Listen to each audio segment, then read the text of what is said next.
recording locally yet. Oh my god, I've been trying to start this video for the last 45 minutes and I've just been recording silence. This is so stupid. Anyway, this is the stream where we get level 68 to level 69 in fishing on RuneScape. This is my character. It's called what? What is it called? I don't know. I'll tell you right now. Like Frogman or something. I don't know. These are my friends. Where's my character? I don't remember. I don't remember his name. I haven't played in a while. Right, like I was saying, this is the first stream in a while because I haven't played in a while. I've been kind of busy with college and stuff. It's my last semester as an undergrad student, so it's, you know, it's there. It's definitely there. And that's the thing. It's just, while it's there, I gotta deal with it. But after that, I'm just gonna be a nice wagey in the job system or whatever, which is okay. Right now, I'm doing a gig downtown for the season. I was spooking people. It was in the haunted house. Ooh, quite funny. And it's been a very nice experience for me. I have nothing but good things to say about the whole thing. There was a couple of drama moments, a certain moment in time here and there.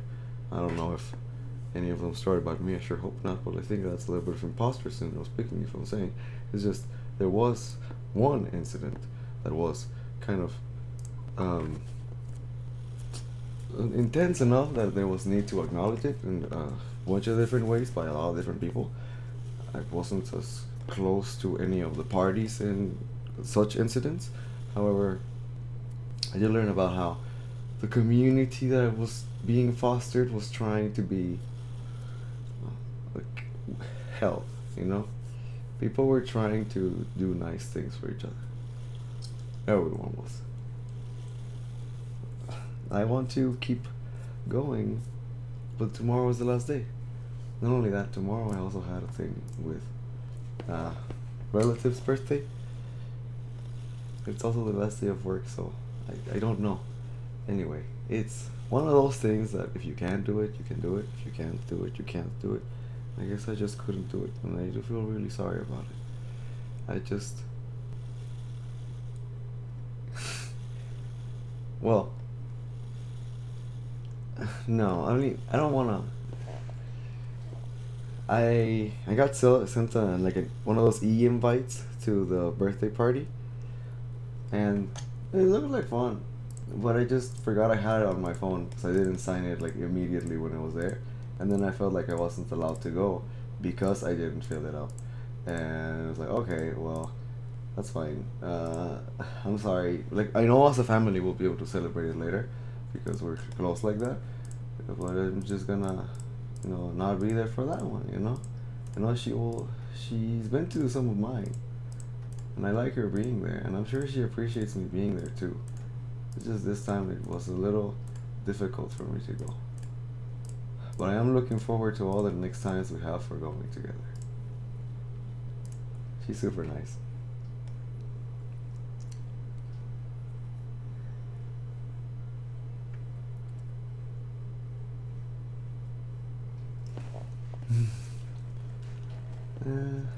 Here we are. Oh yeah, we were just fishing. Okay, so let me give you some of the lore of that I was cooking while the sound wasn't on. Trust me, it was 1,000 times funnier when the sound was on. Well, there was no sound. Well, anyway, I'm not gonna make a huge thing out of it. But we were cooking some real stuff, and I mean, as you saw, we were vibing. I was gonna listen to a specific song that I mentioned at the very beginning of the stream. Then I forgot which song I wanted to listen to by Death Grips. Then I got this. That's exactly what I was doing before.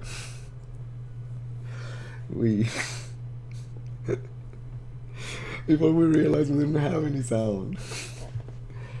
Uh, the whole thing. Right, I haven't explained to you the. I haven't. Okay, I have to think of this. Like I just started again. Like nothing has happened. Just have to reinvent it. It be its own thing. Stop focusing on the video that wasn't. This is the video that is. Alright. So, this is how the system works. Dun dun dun dun dun dun dun dun dun dun dun. We have fishing here, and we have a lot of XP. You know, every action that you take, you get a certain number of XP. Every trout we catch is 50 XP, and every salmon we catch is 70 XP or 90. I think it's 90 XP. It'll be 90. Okay, my inventory is done. No, I think it's 90 when you're cooking them. Yeah, it's 90 when you're cooking them. So maybe it's 70 when you're catching them, which is why cooking levels a lot faster than fishing. I'm gonna finish cooking level 100 before I get to fishing level 100, which is what we're eventually gonna do. However, this is significant because it's level 69. I mean, really, I was going to stop recording since level 1 for like maybe the first 10 levels and we record some other segments of it.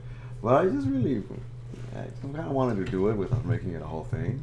But now because I'm making it a whole thing, I might do the rest. Well, you know, I have gotten myself up to 68, and that's why I'm so excited for 69. But anyway, the way the point system works is that, yeah, it tells you right there, fishing speed you have. Wait. I had it right the first time. Go back. There. So, as you can see here, the fishing XP that I have is 60 number 617530, and the next fishing level is at 668 So we have 50,000 XP to go to get to fishing level 69, and we're gonna do that all on stream. I don't know where it's gonna end. It's past midnight for me, so it's late. But we're gonna do it until we do it. And I don't know if from there we'll just keep fishing just for fishing's sake, or if we'll stop fishing and we'll do something else.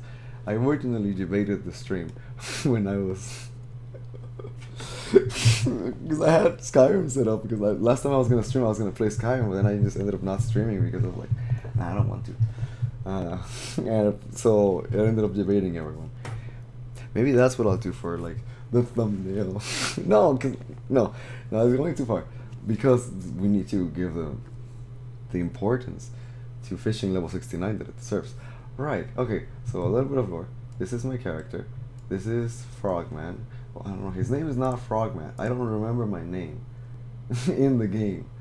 I was talking about that at the beginning of the stream, but again, don't focus on that. It's okay, the accident wasn't your fault. Okay, so Fishmaster 3000! Of course, that's what it was! Okay, Fishmaster 3000, because, well, there's some lore to why that's... Oh, it says right here at the top of the screen! Oh. Wait, no. It says right there at the top of the screen. How foolish.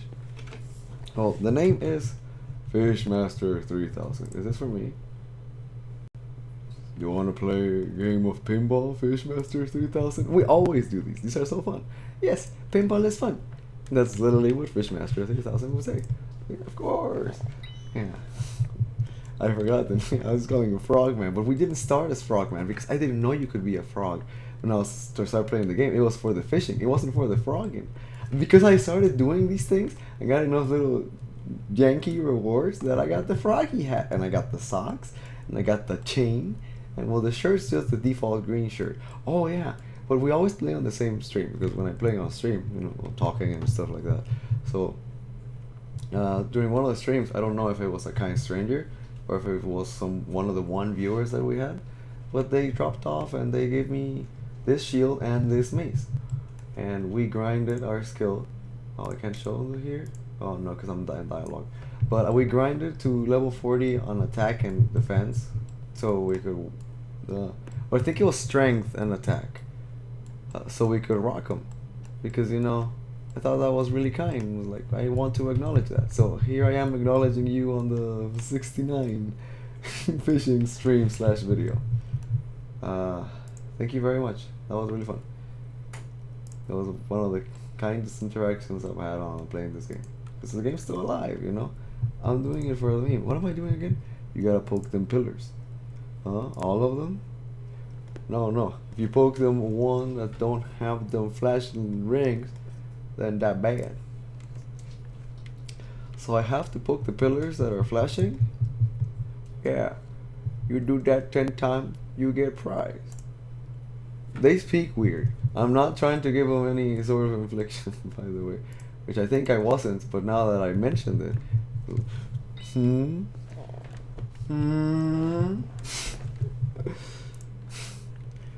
But yeah, I feel like the voice would be more like that. So it was not even a good voice to fit character. Character good. Character big. Character strong. Character not too bright. But character very kind. Unless you provoke, then we bonk. I like these guys. These one viewers watching stream. They're real 69 gamers. Yes they are. Yes they are. How long do I have to do this thing for? Oh, I think that was it. So I'm free to go now? Yeah, get going. We get break now. Have a nice break. How do we get out of here? I gotta get out of here while I still can. While I still have time. We've been Piccolo posting so much recently. Wait, what's this? Take Ruby? Why is there a Ruby on the floor? Hold on. Yo, hold up. Whoop, let him cook. What's going on over here? We appeared right on top of it and somebody just left us a nice cute little Ruby there where we were gonna spawn. That's so cute. Oh my goodness. Oh. This is so nice. I mean, I don't know if somebody just happened to conveniently left it there because they were also trying to optimize their build, their fishing grind. Well, you know, I like these. Oh wait, I'm not cooking these. Sorry, we got distracted by the ruby. Okay. That was so cute. Only on the 69 stream, huh? We're rocking it. We're gonna eventually make a run where we don't cook and drop all of our cooked fish, and we're gonna put it all in the bank. But we have to have like maybe this row of extra inventory for us to go, because otherwise it's just better to keep fishing. It's not worth to be going over and over because we're also not really focused on like selling all these fish for gold. I mean, we're not trying to flex gold. You don't flex gold, you flex skills here. And we are flexing. Ooh! Da-down! Ooh! Pa-pa! Ah! Da-da-da-da! Do-do-do-do-do-do-do-do. He's got the socks. Alright, let's do this. Okay, so the way you manage your inventory as fast as possible on RuneScape when you're just trying to like drop and go. Yes, you eat, then you right click drop. Then you eat, then you right click drop. If you do it right, right pacing, and you don't mess it up like I do, you can get pretty optimal at doing it. I didn't cook the salmon either. Oh my god. Well, anyway, no. Might as well eat it now. Let's cook the trout. You haven't done anything. What do you mean? Oh no, wait. She said raw trout. Do you even know what game you're playing? Ooh. Oh my god. I know. I got focused about the fact that I was describing something, and I went on this whole tangent. Floop. Eat. Chef. Knife. Cook. Alright. Oh yeah. Well, we still need to update the VLC. But while I was checking to see if I was picking up sound, which I wasn't, and I don't think I'm recording the RuneScape sound either. So even if I was playing the music, you probably didn't hear that either. Why no, cause oh my god. Okay, so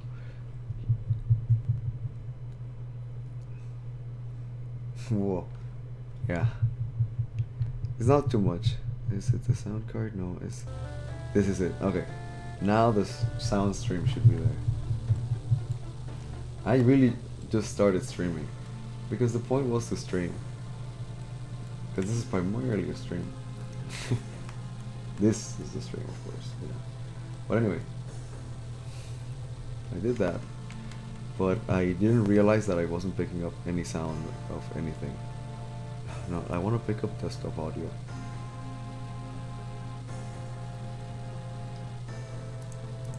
But I'm not. Properties. Not that. That's not that either.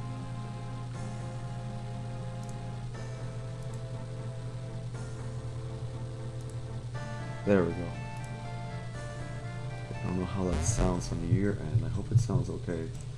Here, I need to check that it doesn't sound all destroyed.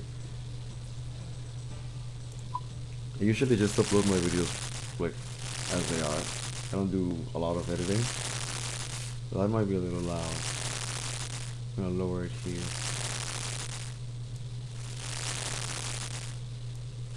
Lower this a little more. Yeah. The original beginning of the stream was just, I'm gonna fish. I'm just gonna fish. I figured I might as well stream, so I picked up the stream. But then I even realized that I didn't set up the stream right. But yes, a lot of cool things have happened on this whole stream. Oh my god, oh my god, I'm blushing. These rubies were kind of cute. Very cute. What I think that happened was that somebody else also got one of those quests that we got with the Unga Bunga brothers. And that's what they got, you know. But instead of keeping it, they dropped it so they could fish more fish and cook more fish. It is always suboptimal to have it. But this kind of stuff is meaningful. It's just, it was nice landing on it. Just felt right. And, you know, we just picked it up and we took it with us.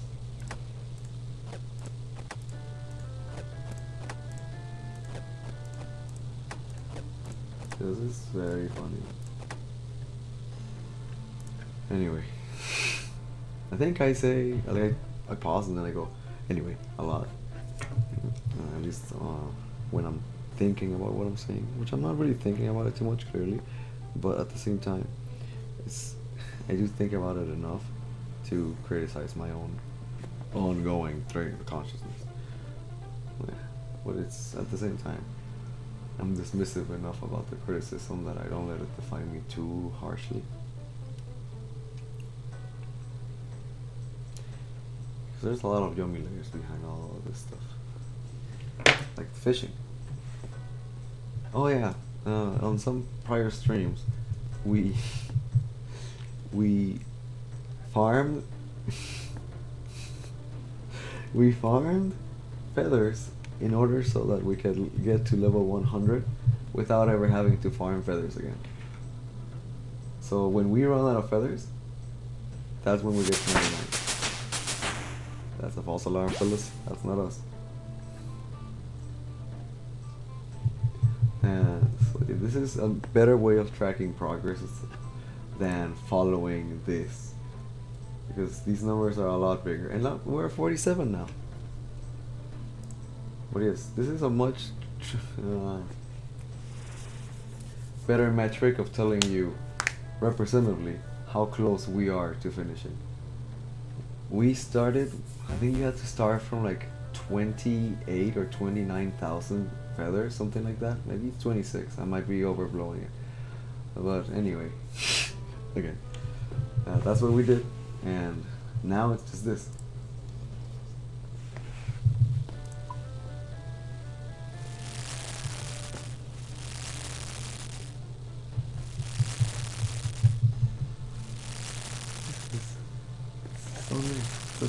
chill stream.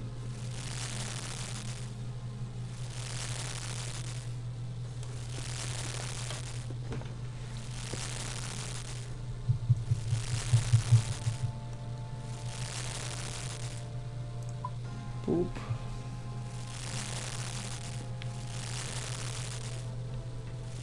I lie.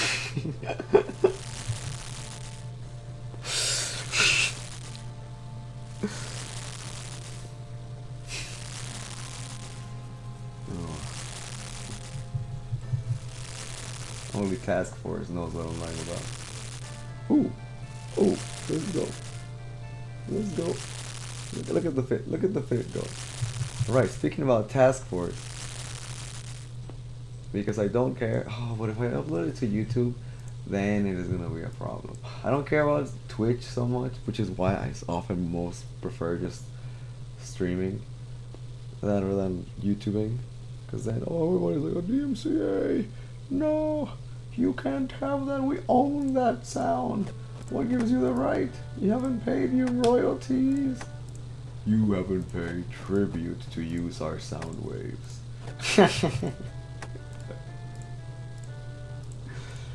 It's just so dystopian. But at the same time, I get it, you know, like, hey, I made that for profit. And if I'm not profiting from it, why should I keep making more? I want my tribute too.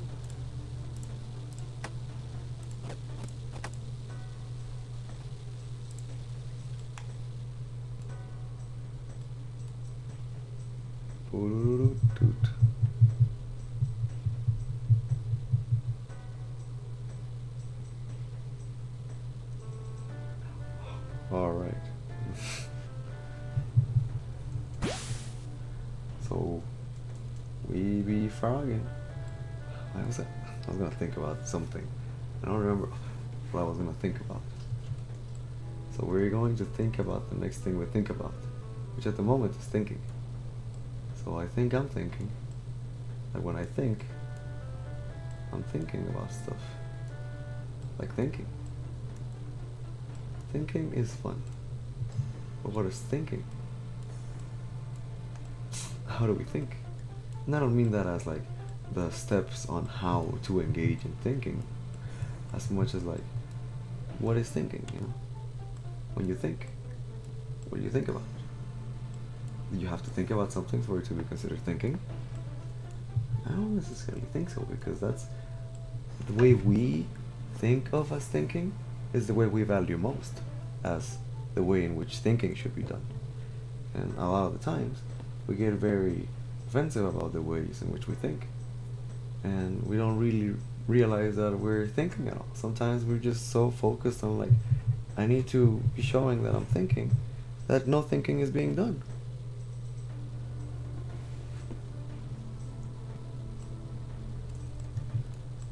So that's why it's important to talk about thinking and to think about talking, because now we're on another layer. Now we're talking our thinking. That's different. We're talking our thinking because we started thinking about thinking. Because we started thinking about thinking, then it's better to just verbalize what you're thinking about. But right now there's another layer, because a lot of this time, like, this is just like unlocking like my train of consciousness, my own inner monologue. Like, I unlocked externalizing it through thinking about thinking. Which, I mean, I feel like it'd be the only way to unlock thinking about thinking. You also have to understand thinking to a certain degree. Not like you don't understand thinking, but like you have to have an idea of what thinking is. Because a lot of the times thinking is not something we think about. It's just something we do. Like, we don't think about, oh, yeah, I need to breathe. Sometimes we do it manually. Like, this is me thinking manually. So you could consider it to like breathing manually. It's kind of like the same thing. I had to breathe manually there because I started thinking about breathing manually. If we're thinking manually and we have like the speakers on, then we're able to record our manual thinking, which is thinking about it. Not that you need to verbalize it to be thinking about it. More as like, you need to consider thinking in its own to even think about it.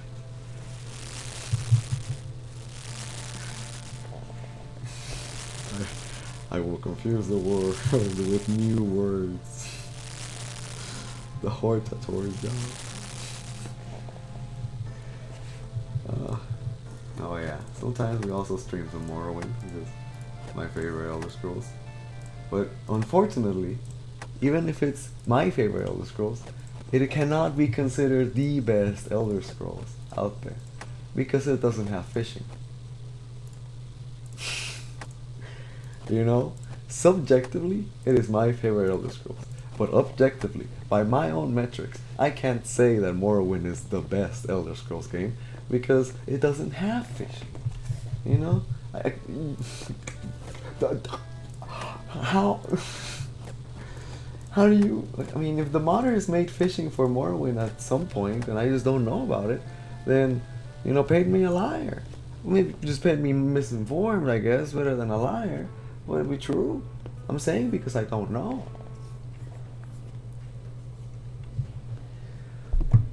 I can look it up later. Or I can look it up right now on the stream while we're fishing. I have a lot of downtime. Alright. Here. Let me bring this here. Morrowind fishing. Ultimate fishing at Morrowind Nexus.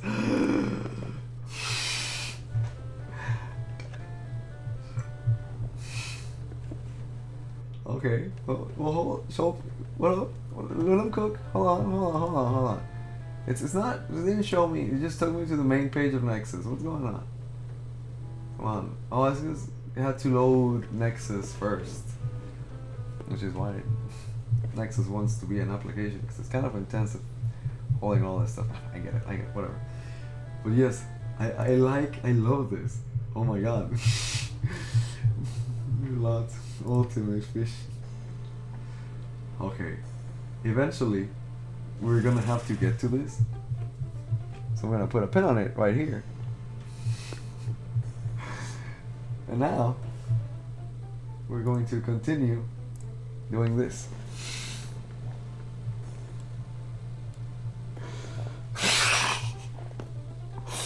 Alright, Morrowind's peak, baby, peak! Knew it all along!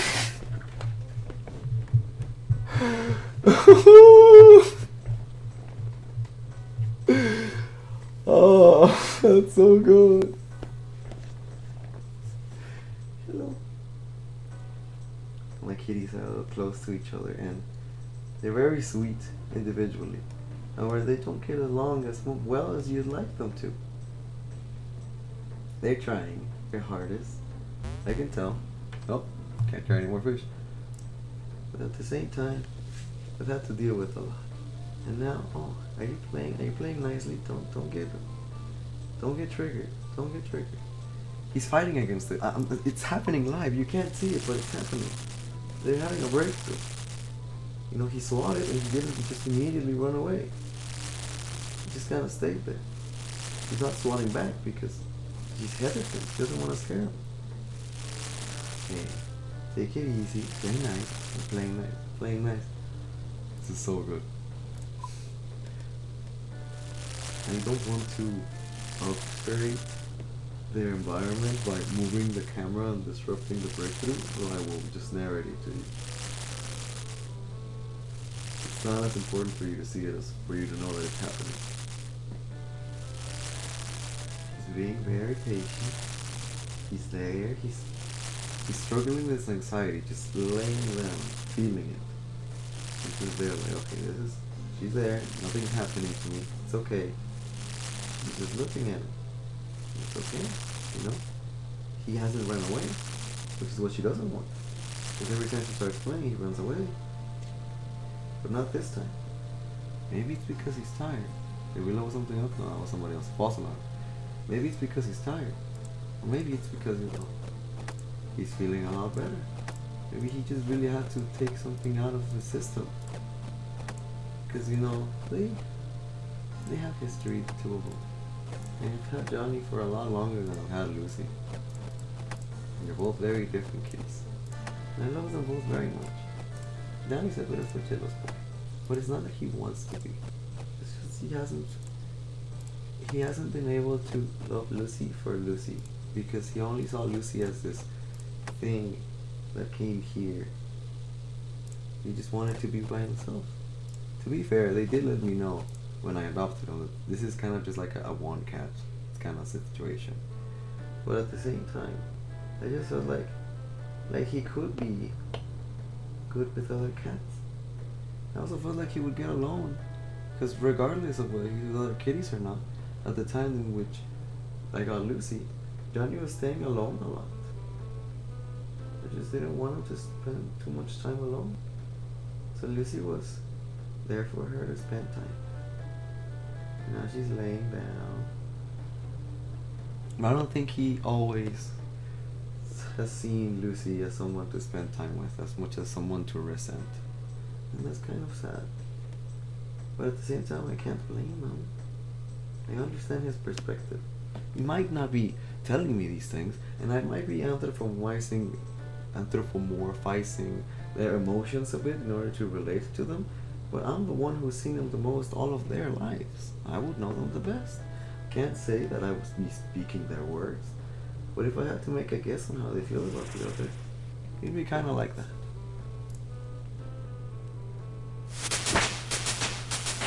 Ooh, someone's cooking. Not us. This is just the beginning. Hey, 4411. Oh, wait, well, it was there. Check them. Trips. It's not there anymore, but it was there. And we got it.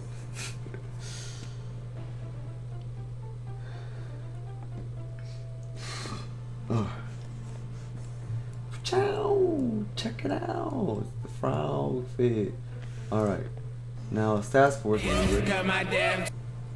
We're gonna put some. Keep cooking.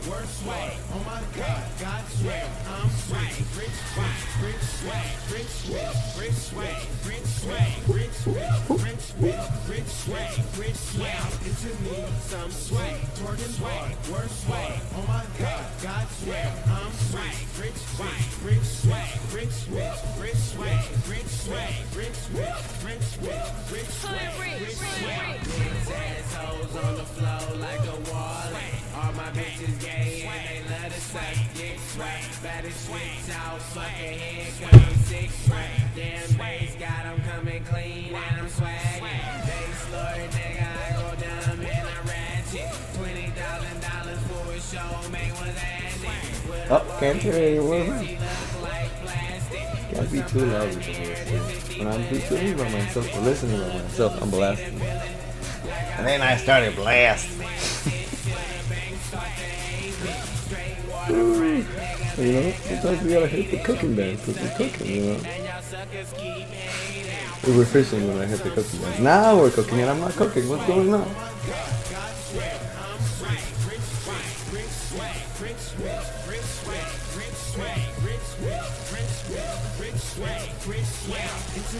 Some sway, twerking sway, work sway. Oh my God, God swear, I'm sway, rich sway, rich sway, rich sway, rich sway, rich sway, rich sway, rich sway, rich sway, rich sway. Face world, nigga coming clean till I can't. She's so wet, yes, like my new paint. It's so funny. It's stupid funny. I got scared. I'm task force. Oh, it's stupid funny. But it goes so hard. But like, you start listening to it and it's like, what the hell? What's the point? That's the beauty of it. I just started listening to UV ironically when I was in high school, like probably a lot of people. But I developed quite the taste for it. It's very good. And I don't care what anyone else thinks. I don't have to justify my life, you know. I've heard criticism before. I mean, I can concede on a lot of points. But I love Lil B. And defend Lil B at all costs. Because he's spreading love and positivity wherever he goes. That's why it's task. You don't need too many. It's okay. I'm task. You know, it's okay. I don't know if you're bitch mob or not.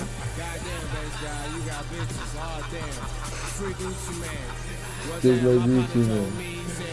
I also really like it too. He said you got bitches on deck, B. Niggas hating on me, bro. I don't give a fuck, bitch. You feel me? Young bass guy, nigga, this motherfucker. Man, I'm God. I look like Jesus. And I'm coming with that motherfucking heater. Bitch, suck my dick.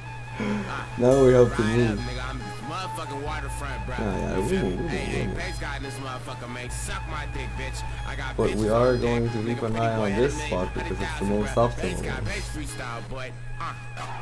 Hoes on my dick cause I look like Jesus. Young bass guy coming straight with the heater. Niggas getting mad cause I dress like Jesus Christ. I'm that pretty bitch, I'ma fuck her all night. Hoes on my dick cause I look like Jesus. Young bass guy coming straight with the heater. Niggas getting mad cause I dress like Jesus Christ. I'm that pretty bitch, I'ma fuck her all night. Young bass guy off the wall. Okay, I will edit a lot of this. But it'll be funny. Should I edit it? It's just, it's not all of it is very appropriate for YouTube, let me say. That doesn't make me any less task force, but you know, I'm just acknowledging that, like, it can be a bit raunchy for some. I don't care, because I'm not making it for all, I'm making it for some. For the one viewers. That's right, staying as it is.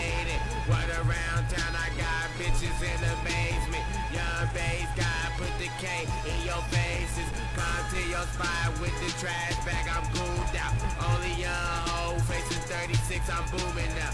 Hoes on my dick cause I flex stolen whips. And I look like Jesus Christ, bitches on my dick. Hoes on my dick cause I look like Jesus. Young bass We're multiplying that thing.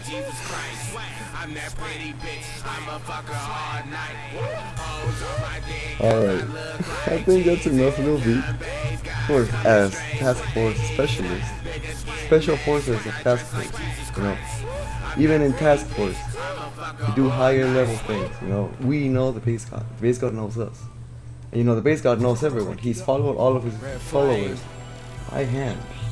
And he has the person, he's the person that follows the most people, I think, in the world. Any human account, at least.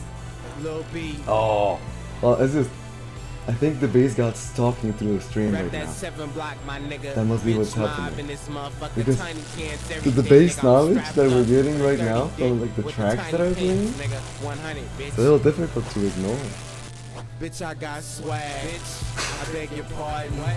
Base got tiny shirts and Aston Martins. 30 clip on me, shotgun on me. I'm high and I'm lonely. Nigga played and I'm testing him. 50 bitches on my dick hole. Oh my god, that's so funny. I just feel like a wild movie spawning somewhere. Niggas, bitch, I don't believe in Santa. Cause I'm coming in your house myself. Merry Christmas, Lil B got a 30 round. Happy New Year, Lil B good bulletproof. Gon' hey fat choice, bitch, I will shoot. Niggas, watch me on YouTube. Now I'm hunting for a nigga like Blue's Clues. Now I'm hunting for a nigga like a racist. Peekaboo, the car straight of 18. They say we killers. Who we be? Base niggas, huh, bruh? They say we dealers. They call me killer. Who we be? Base niggas, huh, bruh? They say we dealers. They say we killers. Who we be? Base niggas, I'm bruh, they say we dealers. They say we killers. Who we be? Base niggas, I'm bruh. First time I robbed a bitch, I was 15. I'm a goon, so these girls be scared of me. Got the gun in my tiny pants, I'm a faggot. Got my girlfriend, the bitch wouldn't let me have it. Probation ain't shit to me. What happened? Like I did last year's history. Whoa, hey, what's going on, buddy? Oh, he was telling me no, I didn't listen. This ain't a love song, no Ryan Leslie. I got AKs. Bitch, I'm Phil There we go. Collins. Got shotgun. So, I think, I don't know if we managed to get recorded, it could be part of the highlights without sound, but during the beginning of the stream we had this moment where the fishing hole left and it appeared over here, and I clicked to go over there, but Fishmaster 3000 was like, They call me Don't killer. need to go They say we killers. and then the fishing spot just spawned. This Fishmaster 3000 knew better than They me. call me killer. Who we be? Base niggas, huh, bruh? They say we dealers. They say we It's killers. the Godhead, that's how it works. The individual, the little character that I made from Fishmaster. You know, I haven't been here, but Fishmaster's been cooking, you know? He knows what it's all about. I'll leave you in the chair So, like Ethan it Hawke. is talking through So me, many bitches on my through dick, I can't even itself, talk. by superimposing itself over the moves that I am inputting into the game. And I still got Maybe it these was just old lag, you know, friends, that's probably what it nigga. was. But how you rationalize it is more important than Flame, what it the game actually is is, over. I think. Bass guy, shut And the rap as long game as I down, think nigga. it, If it the ain't most real, important thing for me. it ain't certified, nigga. I'm not straight gonna from the try to streets, prove it to you bitch. because I'm not in the 100,000, business of nigga. doing that. I've been from the much motherfucking as I am hood, in, nigga, like, still in the hood to say the shit school. about that nigga. And they can't take shit from my past and shit from my present, my nigga. I'm still here, bitch. You feel me? Still rapping, still on TV, nigga. You feel me? Still counting that paper, nigga. Red Flame realist, I got some hating on.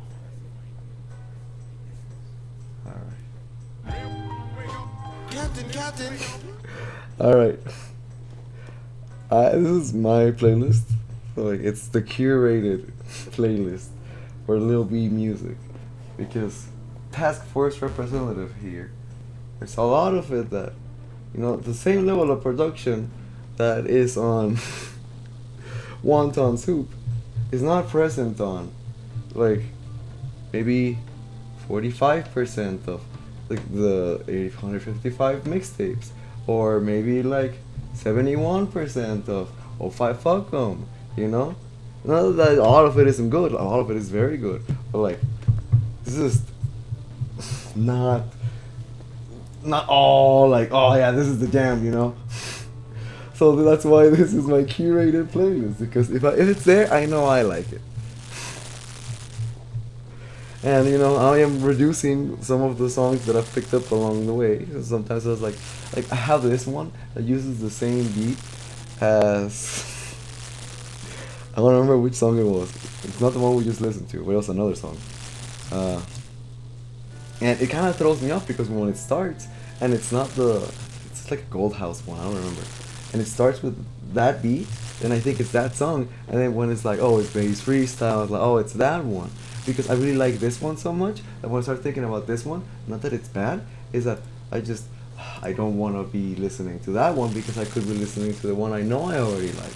So I'm a little biased towards that one. But at the same time, it's just the other one is also a lot cleaner, a lot more polished, you know.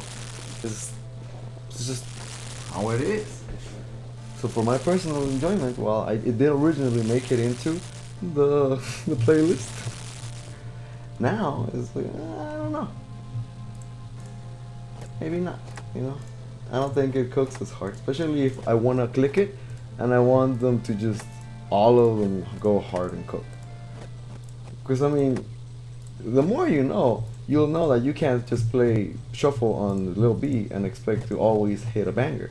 Not only do we have Rain in England, but we also have a lot of bass knowledge scattered across all of the rare mixtapes and albums and golden collectibles and all that stuff, you know? We have a lot of those, which you can't just, oh yeah, hey, pass him the aux chord and put a little bit on shuffle, you know? I mean, the more popular ones are gonna play first, for sure. Well, like, if you're trying to get that rare, bass, Lil B content, you have to go in. You have to do the listening. That's why I really like this playlist. Well, now we're gonna listen to the other groups, because there was a song I wanted to listen to, and I don't remember which one it is. So when I listen to it, I'm gonna be like, oh wait. I'm gonna swear face, as they say. I think it was this one. I think it was this. I'm not kidding.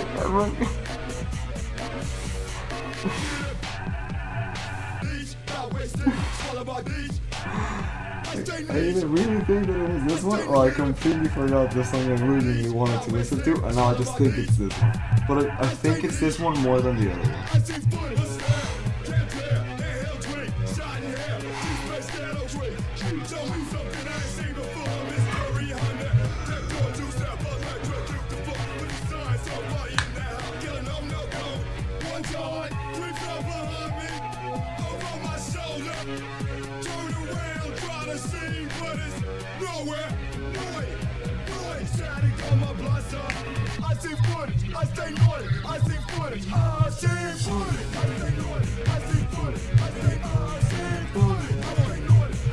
They know because of the noise. Because as any Schizo lore enjoyers know, the noise. Woo! Oh, it's there. It's pretty funny. It has some sad lore, that's for sure. But like, it hit a peak in the rampant growth that consumerism has had in America from when the Noid event happened.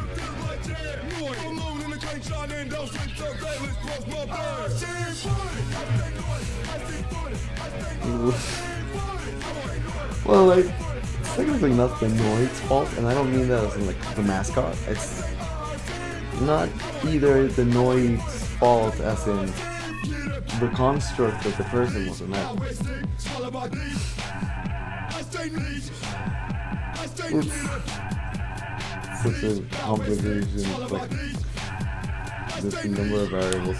But the most important is that, well, the most important that I think as a spectator is that, like, what he had should be happening to all of us, like, a lot, based on the level of exposure that we are to different characters. And it probably is happening, it just doesn't go into the dangerous part of it as often, or like, because out of a very rare case, that doesn't mean that people aren't thinking about a similar thought process that could explode into something like that.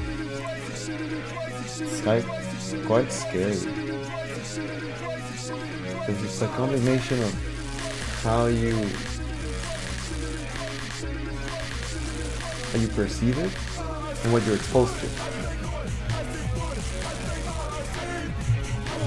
And I just remember that the event happened, so I can't speak like, oh, I know how he was thinking at all times.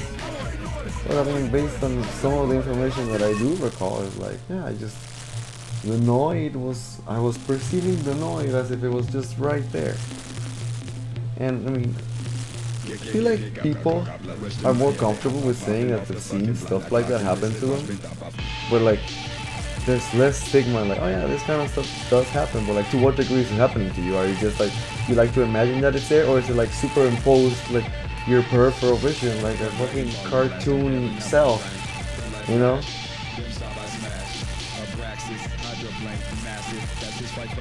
We can't know how the other one is seeing it, that's why. If I care about anything, anywhere, losing myself, I get to stare when I'm looking at, wasn't there, wasn't there, wasn't there, wasn't there, wasn't there, nothing up there, instant assault, hit the ball, sleep deprived, and drove the car, I'm still alive, smoke, move slow, as you know, we say I did, this is this, know what this is, but do you know? Got blood rush to my head, they hot lock popping off the fucking block, now clock and wristed, watch me top, I fly inside, I watch them big shots, and clutch it, put it when you quick stop. Anyway, the skin to frame, remember when first I was raised, now just think of life from race, so welcome next, right away, right away, right away, right away, right away, race curve, built to dry, come black like up in the sky, don't be people up your eye, sick this music, getting high, looking good, mastermind. Just that doesn't exist here. Sound familiar? It sounds familiar. Or rationalizing that which cannot be seen. Because in the collective unconscious, like a fragment of the total information that exists there is dedicated to the noise, or to, I don't know, Pochita, or to, I don't know, Garfield. There's a big one to Garfield. Well, like, that collective existence within people's minds reflects some sort of semi-autonomous construct that is individually different for the perceiver, the person who is thinking about that subject.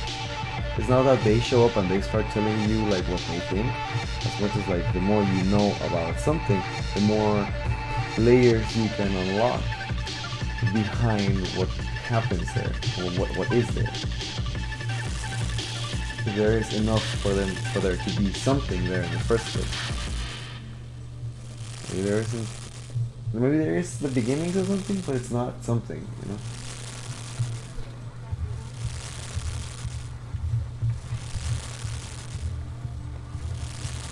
Hey, no ins and outs. I wonder how long I can record for. I've been recording for like an hour.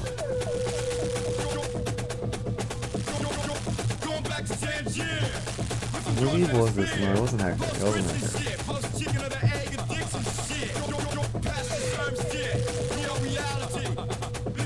I think it was Hacker. Oh my god, now I'm like I'm guessing myself. You know, I once had a dream with MC Wright. Like, he showed up to my room. I had a bag of brain maggots, as I like to call them. And like, I was offering him one, and he knocks the whole bag out of my hand. And it goes to like the frame of the window, and it's dangling there. And I was like, hey, why would you do that? That's rude. And so I go and I grab it, but when I reach to it, it's like the wind blows it, or like I move it out of the way, it's just the right way that like I can't get it, and it just like falls out the window. And then I was like, yeah. And he's like, oh, that's rude. I don't know if that's what would happen in person. I think it's something he would like. Or maybe he knows enough about it to not like it for some other reason. But anyway, you know, I think it's I am just schizo-ranting at this moment.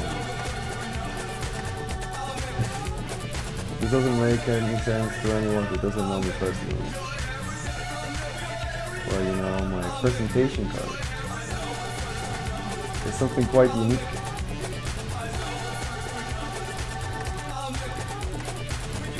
But at the same time, it's not super uncommon. Because finding significance within it is not for everyone. That's why those who find significance within it are people that I would get along a little better with. At the very least, they serve as forms of acknowledgement. But hey, you're a cool person, I like you. That's another reason. Hold on. I still have something to give.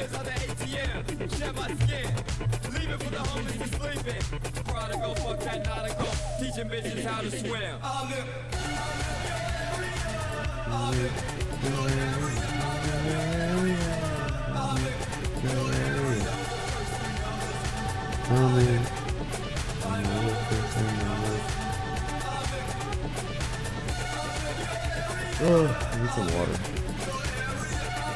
Or I could turn some wine into water, you know what I'm saying? Can you reverse the process?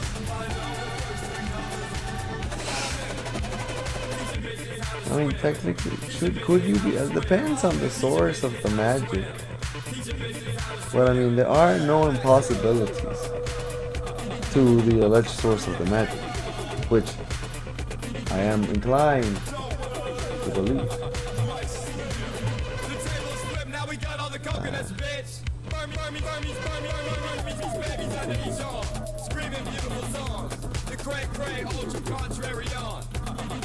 I'm thinking so hard. Thinking all the time. Why not say that I'm thinking all the time? Because I know it gets annoying. Well, I don't like thinking about money. Sometimes you don't have to. But whenever I've been able to avoid thinking about things that are some blessing, I do so. Not that if I like not acknowledge you or not spending enough time with you, you're annoying. It's not the case. I tend to like people before I don't like them. And while that hasn't always been the mood, it's always been my mood. And I will continue to do it. Some people more than others.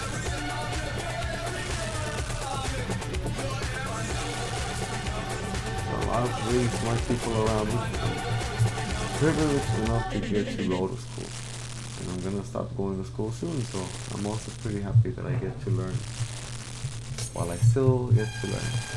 Which, I mean, you're never done learning. You can't stop learning.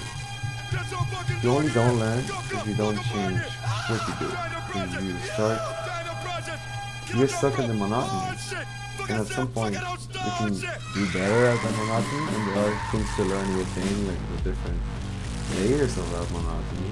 But at the same time, there aren't, like, it's too much of your focus to learn about things that you will learn otherwise.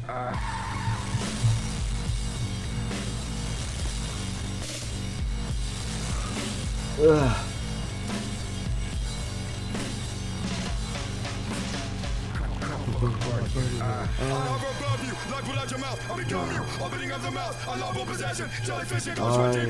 I've been having some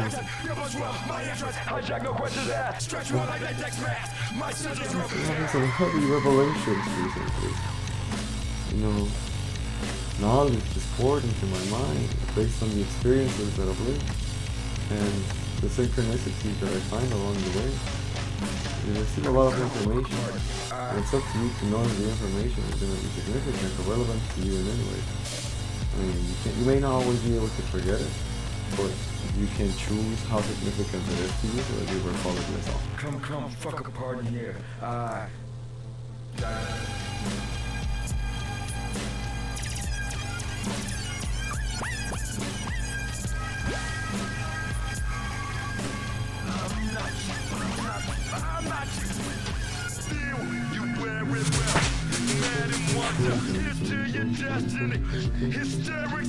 Oh, Taco Bell's kicking my ass.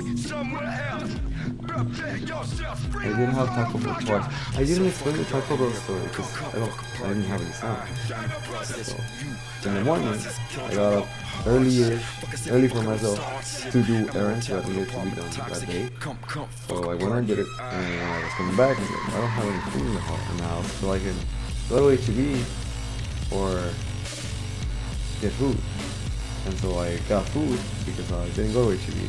I also had to go to work later. And there was enough time so that I could have done both, but I just didn't want to. So I didn't. So instead, I picked up Taco Bell, which the point is, did the Taco Bell sponsor?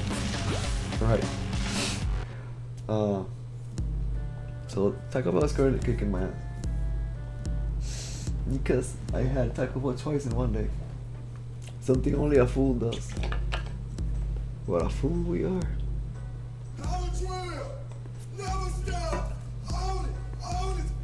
This is me. Froggy gon' graduate. Look at him.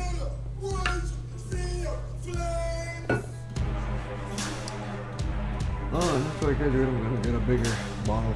Because I need to drink way more water. This is such a small one. I'm not drinking enough water. Then I'm gonna walk to Tuesday, fill it up every day, and walk back home. That's the exercise for the day and the water for the day. It's like going and filling your water just from the village to the city. Really though. I mean, it's such a good idea. Because if you're going every day, you're getting steps in, you're getting your water in. Like, you know how much you're gonna need the whole day. You don't overdrink. You don't underdrink, because you have to finish it by the end of the day. Especially because I drink a lot of water at work. Like, if I had a bigger bottle, it'd be so much better. Which, I mean, I don't think I drink enough to where I would finish it while I'm there. You can't dismiss the sick But transmission. just in general, the more water you drink, the better. And I know that the water is cool. I don't drink as much soda as much. Only when I'm drinking, so you drink mixer. But I don't drink straight mixer anymore. Too many hoes in my motherfucking meal. Asking if I know how my motherfucker feels. Motherfucker feels. Flip them choke, flip them both. Step it slow, swollen gore. No remorse, navigate it. Of course I can make you scream, but if you ask for more. Oh shit. Oh, that's what's looking out my head. Cool. Hey, let me cook. To any one viewers who are out there, we're always fishing and cooking on World 469. Because World 420 you have to pay for, and we're not about to do that. You can say, oh, broke boy, broke shit, you know, but no. I just don't like RuneScape enough to pay for a subscription just to play in World 420. If you pay for my subscription, sure, I'll play in World 420, but until then, we're World 469. Which I think might be superior. Well, they're both, you know. Well, I mean, let's not get it. They're just a different thing.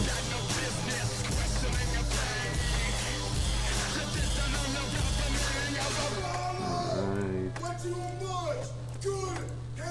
I'm gonna change the music a little. Listen to like 4 different songs. Oops.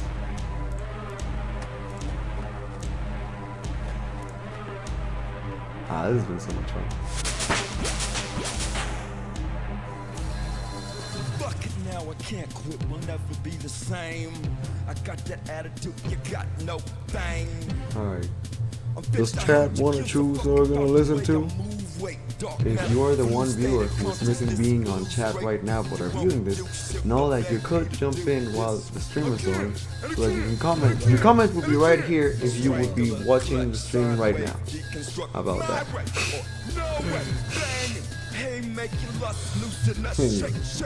What are we gonna listen to? Chat, decide. Alright, before anything, we're going to add this to the quickly. We're going to listen to the thing, and then we're going to listen to something else after. I done been done with chain, headhunter, fuck the bank, straight. Ooh, this is great. You know what? You know what? We're gonna add this whole album.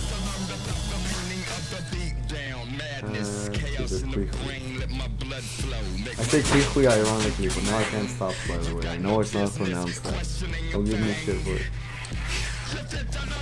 But yes, I know T1 Revenge has been getting a little more popular, or maybe not as popular. I keep T1 Revenge enjoyer since I was in middle school, and I really like it. This is my favorite album. Maybe it's not as strong as their first two, but this one, it just hits different. It hits so much different. It gives so much hope. It fills you with life. It's just everything I like, and it still has like the same vibe, the same that boom. It has that, but like not that, of course.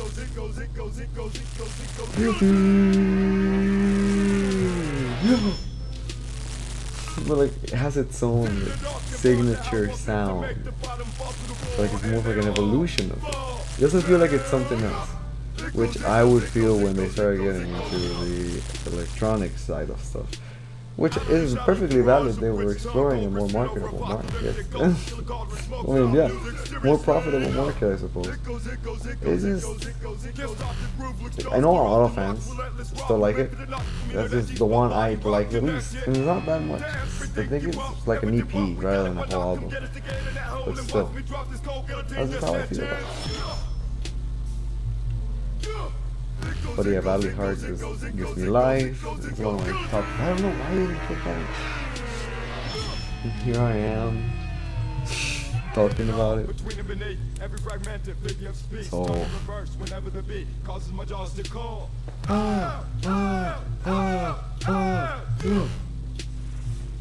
as we're doing this is gonna be a long stream, so we get to 69. We might as well just start talking about stuff. We are about an hour in.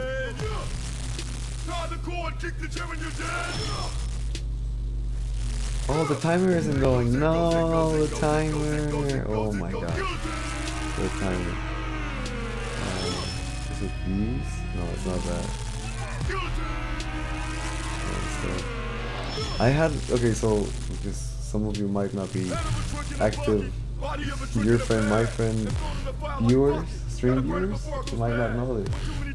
I just have a timer going for myself. I want to know how much time has passed since I sat down on the computer and I started streaming, because I don't always have it on. Like, you can't tell by the beginning of the stream and me acknowledging that the timer is there what the timer does, but now that I am, you know what it does. And you know it's not working because it's inaccurate, because it's not showing us how long we've been on the stream, and it's not gonna show us how long we've been on the stream when it started. This is gonna start from 0 again, and there's no way to change it. Reset.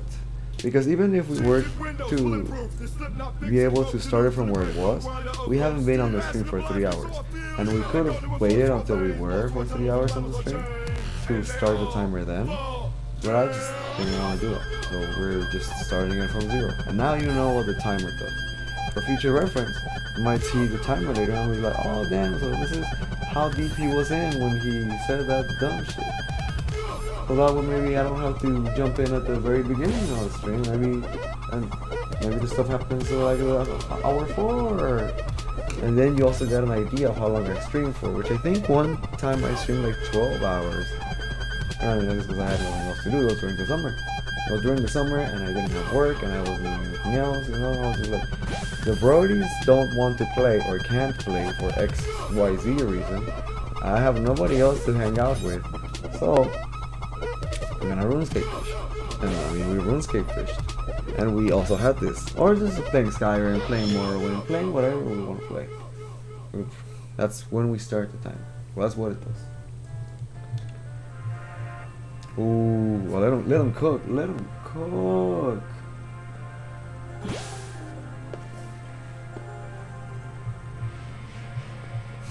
I think I should upload the raws and still have an edit. That's very loud. Especially because it's not our level up. I can probably edit that in post. I don't have enough experience editing videos. I mean, I have it. I mean, if you've seen the channel, you know that I have a tendency for just either uploading little small videos or just uploading very long videos without anything. Even when I say I'm going to. I lie. Well, no, I didn't lie. I would like to have an editor. I also like to be able to pay an editor.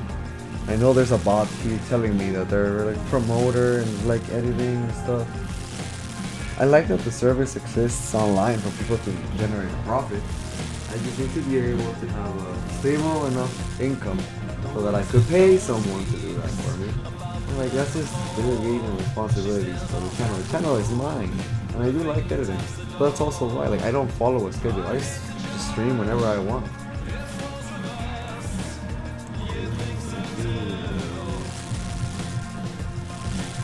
That's the beauty of it. We're on the stream. Getting to level 69 for sure.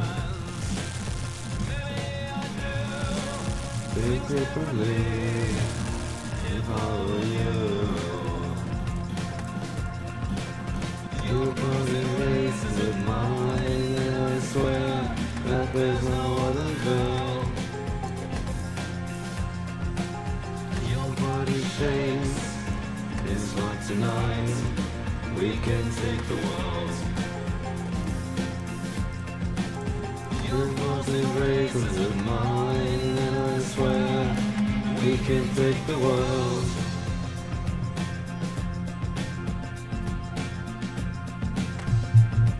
Got to see them live once. It was really fun. I got very excited when they were live. I invited a few people. One of them you know, I wouldn't have missed it for the world. But you know, the other few people that I knew were enough into it, were just unable to be there at the time. But I get a little memento for them. I haven't given them to it yet. Not that I haven't seen them, I just forgot I had it. Or did I know? I gave them to them already. I had 2. I kept mine. That one's mine. That's right. I didn't forget anything. Good. Good. Is it mine? I swear. Yeah, I need to just let. Well, I mean, it was still very good progress. He didn't leave mad. It's very, very big. Usually when he leaves, when Lucy's around, it's always because he's mad. And Lucy likes to chase around because she thinks Johnny wants to play. But Johnny doesn't play like that. Johnny's trying to get away from you. It's like, you are annoying me. And she's like, play? They're literally Garfield and Normal. They're so cute.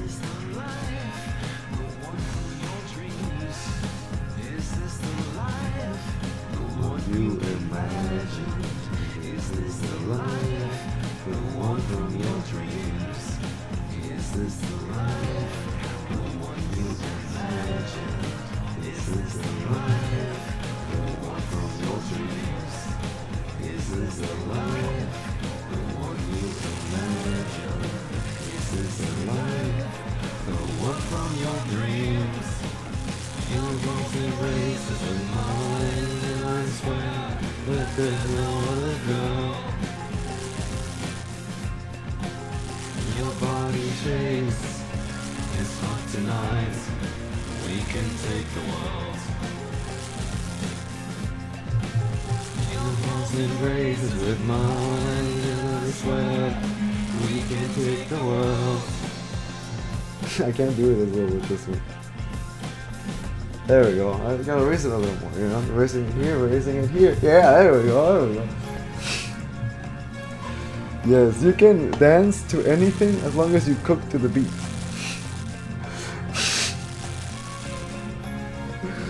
Thank you, bass god. Why are trouts appearing there?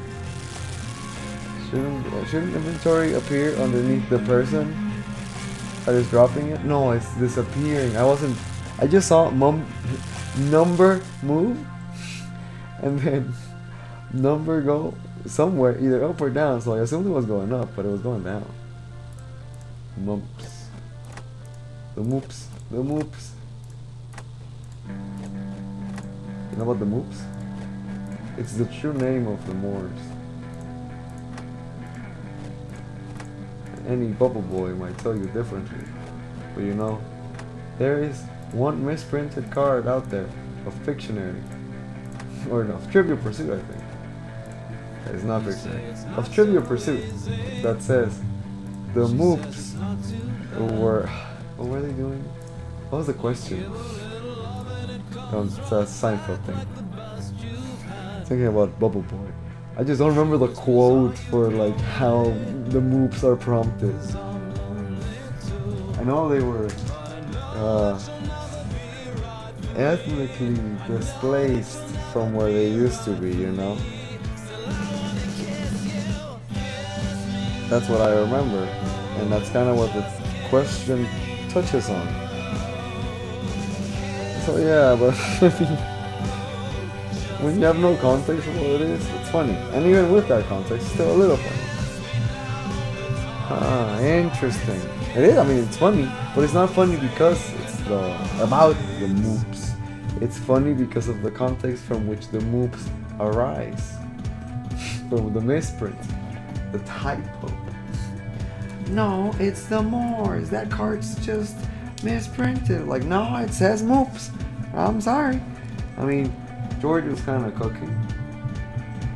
To be fair, if that's all that guy does, as he claims, and he doesn't have the fact that he doesn't already have all the cards memorized, he's cheating. Like, he's not cheating. How would you call it? Very important for this Seinfeld timeline. Seinfeld timeline video coming up at some point. I know they're paying right there.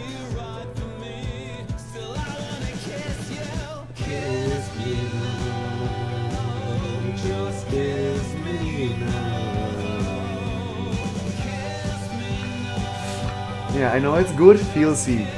This album is very cute and wholesome compared to their other albums, which are like, oh, I can't believe you're like that, or you're one of them, or you backstabbed me, or you did that to me, or like this and that. Like, I want revenge. I mean, that's the self-titled. She wants revenge, you know.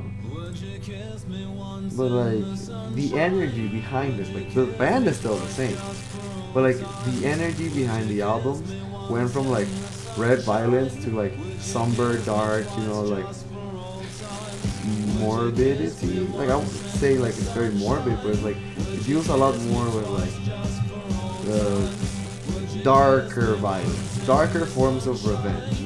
Whereas Valley Heart is like the heart you left at the valley is coming back to you, and you're just feeling all these things like they were the first time you felt them.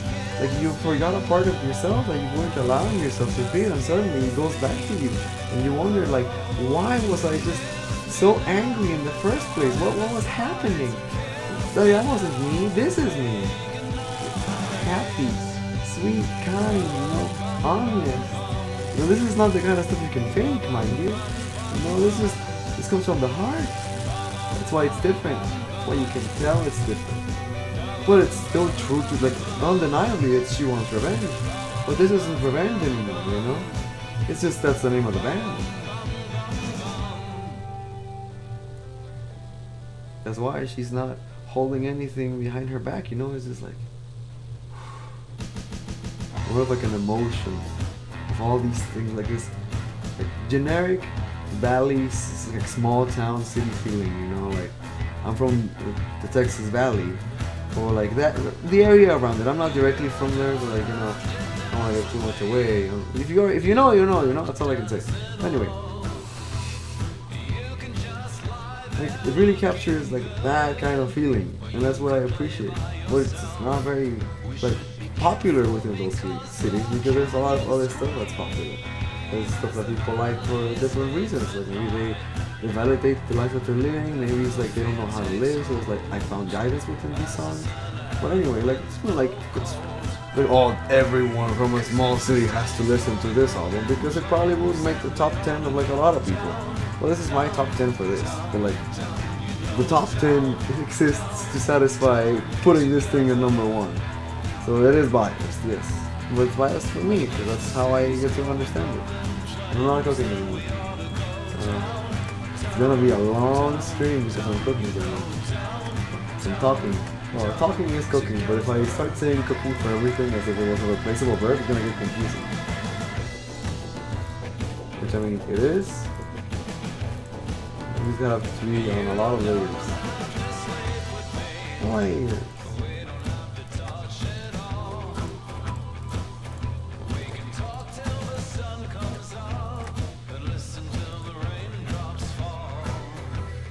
Careful because the canyon screams and the valleys bleed the night. I think it's Bleed at Night on the second verse.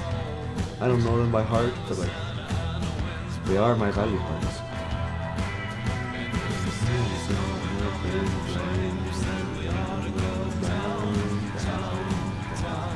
I'm gonna listen to the whole album. You might get a little notice. DMCA is like, hey, someone cooked without permission. It's automatic, so it wouldn't be mine. It wouldn't be mad if it happens, but I'm not compromising the stream to alter what's happening right now.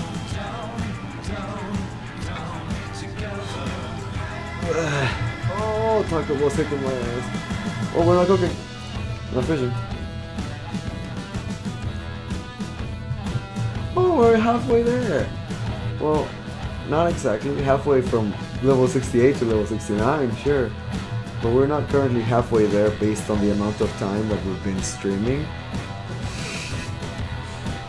Well, it looks nice to have the bar half full, doesn't it?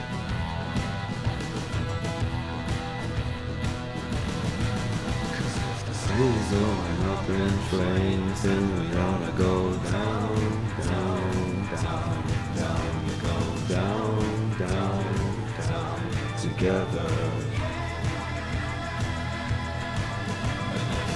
It's going up in flames and we ought to go down, down, down, down. Yes. Everyone.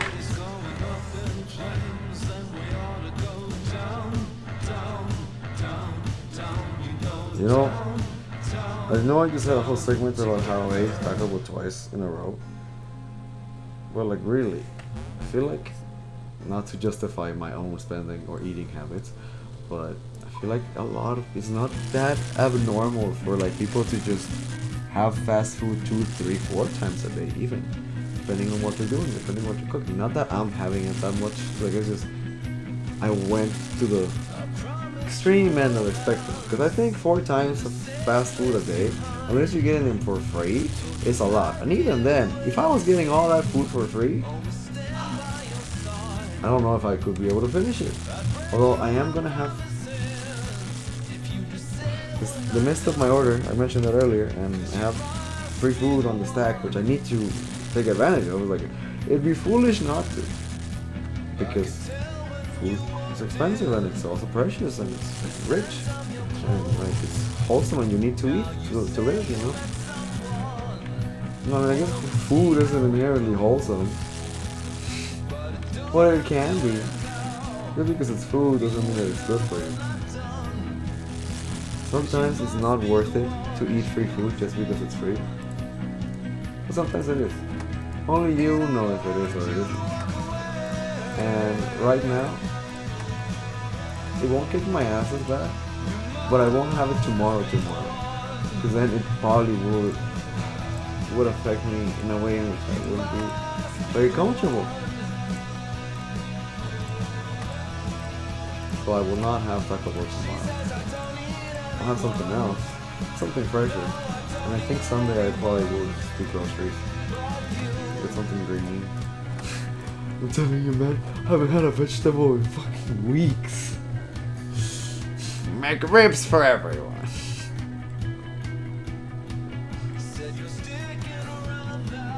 Actually, I would prefer a Big Mac. Shut the fuck up.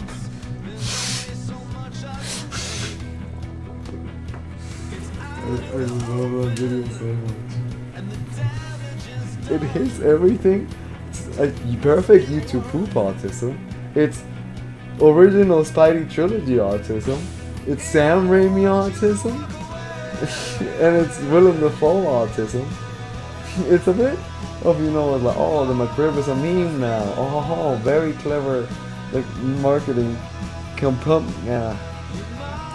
with that. You know, very deep layers of it. At the same time, I already know I don't like McRibs, so I don't care if I talk about it because I know I'm never gonna get a McRib. I don't like.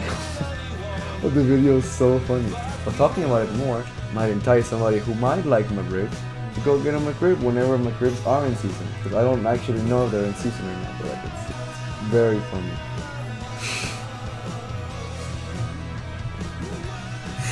Ugh.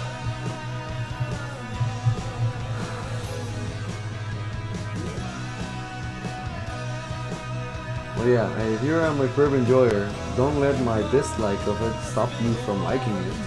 Do your thing.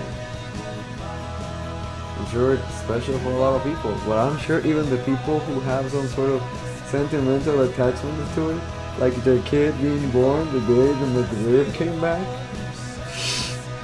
and they just chose to put some sentimental attachment to that. Well, not to take away from it, but I'm sure even they could say, like, when it's come back, it's just not the same. And we can say as much as we want, but like, oh, you know, this taste buds change and this and that. We're like, we are slowly kind of skimming off the top of like the resources we're using to create these fast foods. We're using cheaper materials always to be able to sell to more people, and as a result, the product is just not good for you and it's not as wholesome. You know, it might be tasty and in small quantities it could be great. Well, you know, if you eat McDonald's every day, you're gonna get sick. Same thing with Taco Bell. I try to have variety, but I do find myself eating a lot of fast food. Not always because oh yeah, fast food. I can't wait to have my favorite order of this, and that at Mega Mart or whatever, you know, just to say something. It's always better to cook for yourself, not gonna lie. And I love cooking. I just need a kitchen of my own. Yeah, but it's coming. Then I won't be doing as much eating out. Just because if you've been able to eat out consistently for a long time, you know that it's very hard to get. It's very easy to get tired of everything. Even if you have a million options, it's just like, I just don't want to eat out anymore. No, let's do something else. Let's eat. Let's cook. And I feel like people get into arguments about that. Because if you're able to buy food out every day, it's like, hey, look, I can afford to buy food out every day. It's like a social standing thing. But a lot of times, I mean, it can be, but not always. But it can be used like that. Some people genuinely don't have the ability to cook. Some people don't have the time. You can say like, oh, you can always find the time to do this and that if you really want to. Okay, but like the environment, if the environment doesn't lend itself for it, you're going to look for a workaround. And fast food is a very easy workaround. And if you can afford it, even if you can't afford it a lot, but like if you can feel like, oh, yeah, I can do this for like a little while, you might still get tired of it. That's why, oh, you know, rotating menu items. Don't get tired of the menu. Now, our menu is seasonal, so we'll keep you engaged. Not great. That's how they keep you hooked. Which, I mean, nothing wrong with eating out. But, I mean, restaurants do need customers to go to the place to run it. Working in remote kitchens, just delivering. It simply doesn't have the same feeling. Even if it's more efficient, if it's cheaper. There is somewhat of a sense of community. There shouldn't be a sense of prestige from going to eat at a restaurant, but there should be really one of community. Not like you're gonna be there friends with the person from the next table, but like when you're going, it's a social action. It's not just, I'm gonna go eat, I'm gonna go eat to eat. But we have to change it so that you're gonna go eat to eat by depending on the chain for you to eat, rather than, oh, you know, treat yourself. You can go eat out tonight. But like, no, hey, it's gonna be very cheap for you to eat out every day, because you putting in the time and resources that go into cooking is just not as time efficient. It's not. We can make it even cheaper for you to eat out every day if you know what you're doing, instead of like you cooking. There's a lot of layers to this, but like, the result is that a lot of people I've seen like have been gaining weight. You know, to disrespect. You know, there's a lot of socioeconomic factors to it. I'm gaining weight myself, but I feel like in general we're on like an up climb of gaining weight in general. Like, I mean, you can say we might been for a while, but at least maybe it's just because of the point in my life in which I'm in. For a lot of people that I'm close with, like, I've just noticed they've gained weight, and like, I understand the circumstances why. And, like, I also understand ways in which like those circumstances could be mitigated again, but the culture in which we live, the hustle culture, like you always have to be productive, you always have to be doing something, you always like time is money, you have to be doing, you're not being productive, you're not have like, that just leads to isolation, which leads to you just saying, yeah, I mean, just buying Taco Bell 3 times in a row is just more efficient for the way in which I live my life. The way that make that true is by getting you to live that life.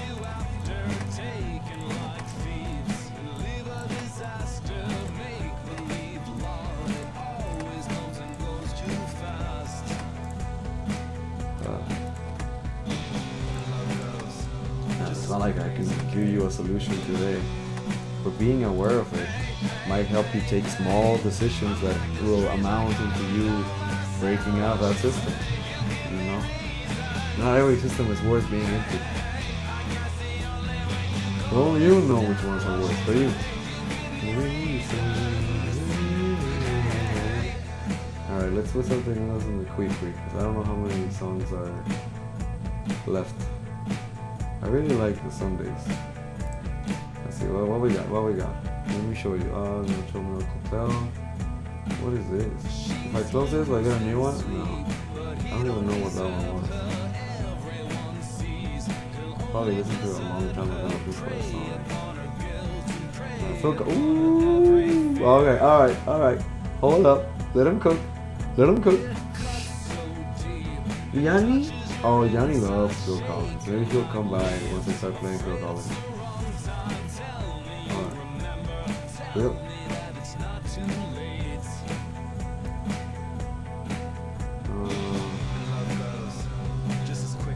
Maybe I need to make a song. A playlist for Phil Collins. Because he also has a lot of stuff. And I also, no, I think I have one. No, it's the prog one because I have his Genesis stuff there. Which I should make just a Phil Collins playlist. No, I do have one, but it's very bare bones. You know what? I'm gonna change it to the prog. I'm gonna go for the prog smooth. Where's that for prog?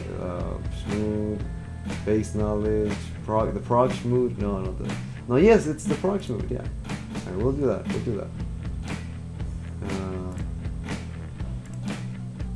I'll just wait until this runs out and then we'll play that.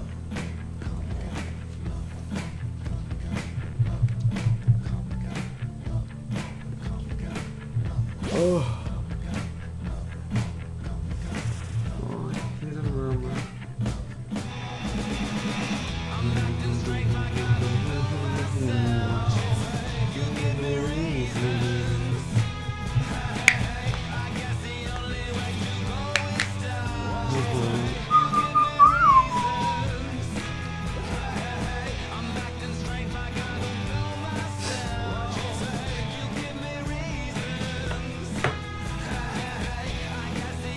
I have a fidget spinner collection.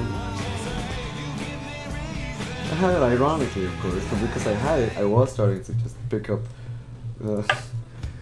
fidget spinners.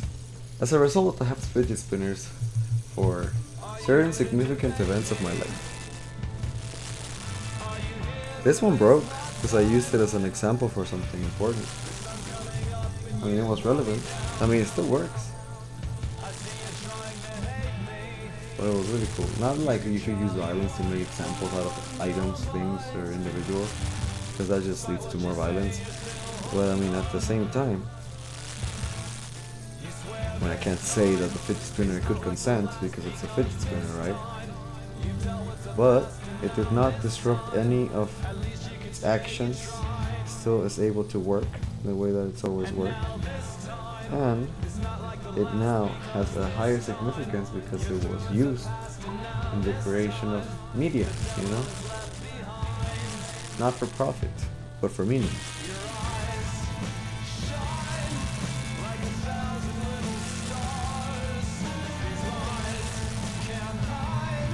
We know exactly who we are. Shine like a thousand little stars. Wait, is the stream not playing? Oh my god. No, it is. Sorry, I paused. I paused the stream and I thought the stream was just in freeze frame. So when I went and checked, it's like, wait a second. No, it is going. Alright. Anyway. That was funny. I've been cooking a lot of things. One of the things that we're cooking, like this fish that we're eating now and dropping, I've also been modifying some magic sticks that I have. You know, as you might have noticed if you've seen the channel, I do have some card openings because, you know, it's fun. I can equate it to, I don't know, and this is a very super niche example, right? But if you've ever been on Facebook and you've seen how like the old ladies crack open oysters for like pearls, it's kind of the same thing. And like, it's cool because you open a pack and then, oh, you know, if you're gonna get doodoo or if you're gonna get something cool. And we actually did get one of those big pearls one day. It was the Hiratsugu, which I mean, kind of shame that like the card that was pulled on stream was like, I mean, Hiratsugu was like what? The version of the pool was like $200 or something, maybe 150. Not very expensive. Whereas if I were to pull the same variant of that card with the new Chase card, which is gonna be Cavern of Souls, and the new Ixalan set, which I'm not gonna pick up because I'm living within my means and I'm not buying a collector box of that. Well, you know, if I had done that with that set, I mean, not that it wouldn't have been guaranteed that I would have opened the neon version of a Cavern of Souls. No, Mana Crypt. It's Mana Crypt. Even better. Like, wouldn't have been that. But like, the first time they did it, they tried it with the whatever card. And I mean, the card is not bad, but like, sees niche play. And it probably sees niche play from people who pulled it just to show it off. And look, I pulled it. Then they started doing it with more significant stuff. It's not numbered. Well, I find that the special treatments that are extra rare are more fun than numbered cards.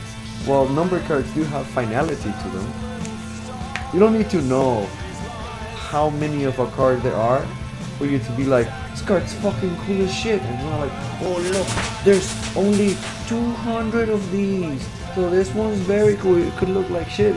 Maybe there's 200 card arts that I don't like. And even if I pull one of those, like, I don't like it, you know? But if it's like super 4D moves when you affect things, like, you know, those stickers that when you shift them around, like, it kind of moves, like, I kind of like that. Maybe they'll do some shit like that. Down the line. But like, that would be infinitely cooler than, oh, serial number 21 out of 400, you know? Like, as long as the number is funny, then there's more value to it, which I can concede, you know, like serialized number 69, whoo, now that's a good one, you know. Serialized number 420 is there. It doesn't go up to 911, so like you can't get that one. Well, there's other funny numbers, you know, like maybe a number that's more significant to you, like 21, you know, or like 13 is my favorite number, so I'll probably pick that. If I could choose to have a serialized card with a number, you know, like, oh, having a 13 out of 500 would be pretty cool. I don't care. And I could also just get a sticker that says like, oh, 13. Oh, maybe I'll get sleeves that each all have that for whenever I build the Triskaidekathon. I have this deck that I'm building that uses the 13th Doctor as the companion, as the commander, with Vistro or whatever his name as the Doctor's companion, because the whole point of the deck is to have the deck work with every card that cares about something regarding the number 13. So that's why it needs to have the 13th Doctor, because it's Triskaidekathon. It exists to trigger Triskaideka files. And it aims to win mostly by Triskaidekaphobia. That's the point of the deck. Everything else is just, does it have the number 13? Does it fit in the colors? Going in. Oh, it's not doo-doo. That's a very important one, because there are a few that I just do not want to run.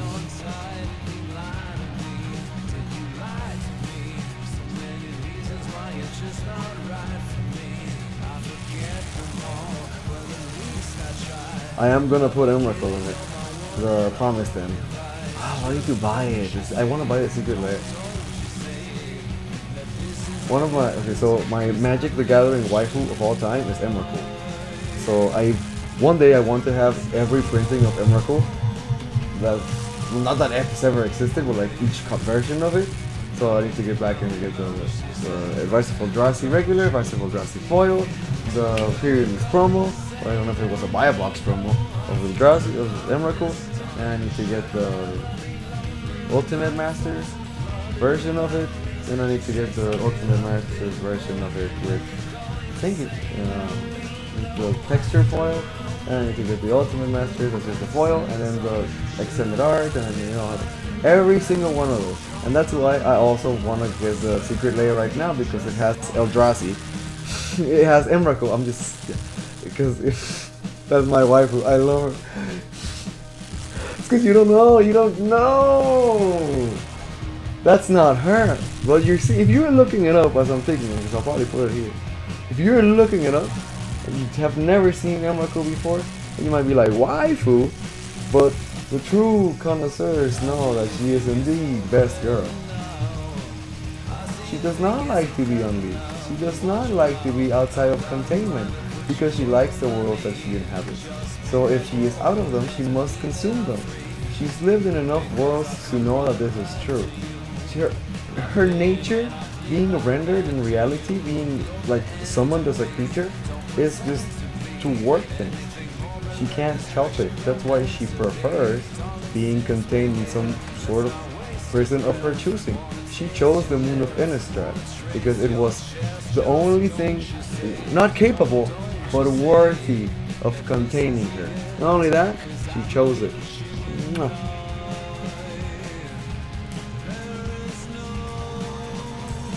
In fact, if you're able to talk to the intelligence that Emrakul represents, you would know that it's a very civilized, very well-made intelligence that does not see itself as you might see it. That's the point. Like, okay, so this is something that I really like headcanon in the Magic the Gathering lore that I really want to see one day. Is Sorin makes like a second Avacyn, but it's not Avacyn because you know that Avacyn was made from part of like a bigger chunk of the Hellvault, right? So they grabbed a big chunk of moon, they carved Avacyn, and they gave it life with like lithomancy and weird magic, dark magic shit, blood magic, you know, they made her alive. So you could create a similar vessel for the intelligence of Emrakul to inhabit and have her be some sort of automaton in the world. Maybe it's a little bit risque and even dangerous, you could say, because Emrakul has caused a lot of destruction. How do you trust it? But I argue that Emrakul does not want to do those things. Emrakul really just wants to appreciate the world that she lives in. And like, she had interactions with Jace, and like she has, like, if they really wanted to be nice about it, like maybe Sorin and Nahiri could have like a moment where they meet again, and it's like I think we were both on that dumb shit, and I still hate you. But I think that I'm hating you way too much, and I need to work on it. Do you wanna try and like make some sort of acknowledgement between the two, so that, you know, I don't bring any more Eldrazi's to your place, you don't bring any more Eldrazi's to my place, like a truce? I feel like Sorin is civilized enough to do it, but I feel like that would have to come from a skirmish first. Like, they're not gonna start there. It might come from something like that. But I don't see Nahiri as someone who might devolve into like just a bitter character. Although she's been so justified in it to the point where she got consumed by it. But being post Phyrexian control, and not only that, but losing her spark, must have humbled her so much that it's like she really has to change her whole panorama on a lot of things.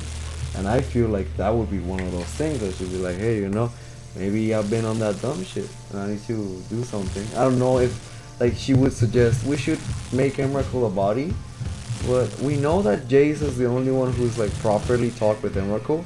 So depending on how his storyline goes with Vraska in the Wild West or whatever, assuming that that's what's gonna happen, we might see some sort of development in that regard. Because Sorin's still a planeswalker, so he can still move around. Nahiri's locked. But it's okay, she had to be put on timeout. I really do feel bad for my boy Obnixilus though. He just got his spark back. He travels, planeswalks once, gets locked again. Well, I mean, I know he had been jumping off here and there, like he wasn't War of the Spark, but like, you know what I mean, you know, any significant planeswalker. Core sets don't really count as much as just like, hey, I got my planeswalker spark back. Hey, I'm gonna go troll people. He was getting the confidence to build back his empire again and stuff, and now it's just like, now you gotta run the mafia here. I was like, but I didn't want to run the mafia, I wanted to bring it down and then just leave it disorganized. Now I have to lead it. Because if I don't have resources for me to feed myself. I mean, he's making the best out of it, don't get me wrong. I mean, a bit reluctantly.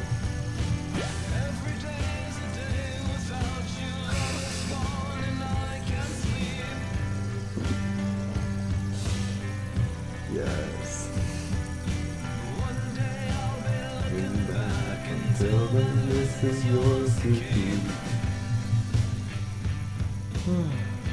Nisa, well, Nisa can still just go see her girlfriend whenever she wants. So she had a pretty sweet deal, which is like, hey, I was basically dead. You made me not die.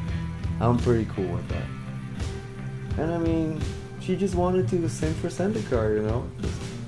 So she can hear Zendikar. I empathize so much with Nisa too. Similar to Nahiri, but she didn't go full crazy. She just got Phyrexian. She only joined the Gatewatch because of the Eldrazi threatening Zendikar. But it was more about Zendikar rather than the Eldrazi. Once there was no threat to Zendikar, I was like, nah guys, I'm out. I'm staying here to fight for Zendikar. Like, but Nisa, we need to stop Nicol Bolas. I was like, no, you need to stop Nicol Bolas. I need to stop people from dying over here. And so she did. I mean, she showed up for like Amonkhet and stuff even then. But like, it's like a trip shopping, you know? It's like, oh, Nahiri, you gotta come check out Amonkhet. It's so chic. And I was like, really? Damn, let me go check it out. And so they're gonna have a good time. She even picks up some blue mana while she was there. Oh, she was looking good until she finds that the whole world's kind of dead, and it's like, that's not so good, you know, like, look, it's nice on appearances, which I think is sort of what New Capenna is also, like, because New Capenna is just a city, but I think there is an outskirts to the city that's just like wasteland, and I mean, the same is true for Amonkhet, but I mean, if it was true there in Amonkhet because Nicol Bolas made it, so what would the reason be in New Capenna? I don't think we've explored it enough to know. Although something about something Halo, something Angels, something. Wasn't it like Sarah Sanctum or something? I don't know. No. But it has something to do with Angels. Because Elspeth was Sarah's daughter, right? I think that's what it was. I don't know every bit of Elder Scrolls lore by memory, but like I think it's something like that. Well, which is pretty cool.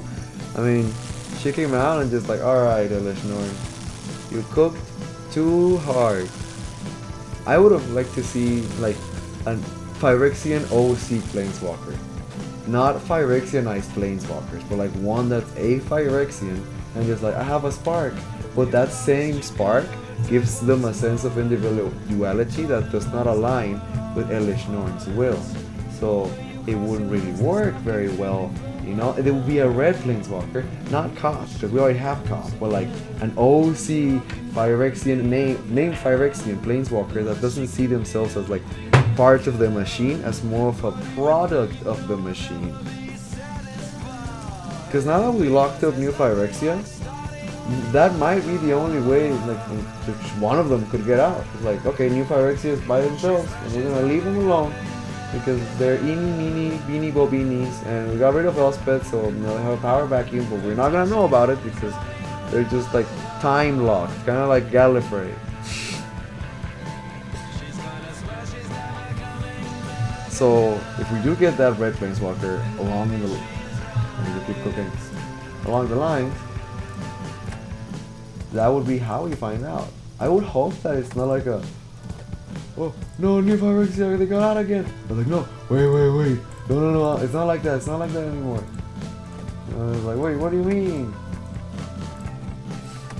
It'd be like finding Nazis in the Arctic, you know? I was like, no, yeah, it was very bad, but like, it's not like that anymore. Conspiracy theory means. I wouldn't go as hard as that because it has a lot of layers. Well, I mean, there's Antarctica layers. I really like Antarctica. And one day I would like to go. One day I might go. Well, I'm gonna go one day, of course. For research purposes. It's gonna be really fun. Found out about it this semester in school. There's an actual internship. You know, if you're interested, you could apply for it. Maybe you'll go before I go. Who knows? But it'd be super chill if like we all could go, but we all can't go. It's gonna be really cold. I need to train my frost resistance for when I'm there. I just hope another snowstorm doesn't hit us here in good old Texas. Because you know, not always good. We don't have the infrastructure for it. So we neglected to have it. And now that we're needing it, it's a little too inconvenient to add it. Well, we do have the money for it, but we're using it on other things.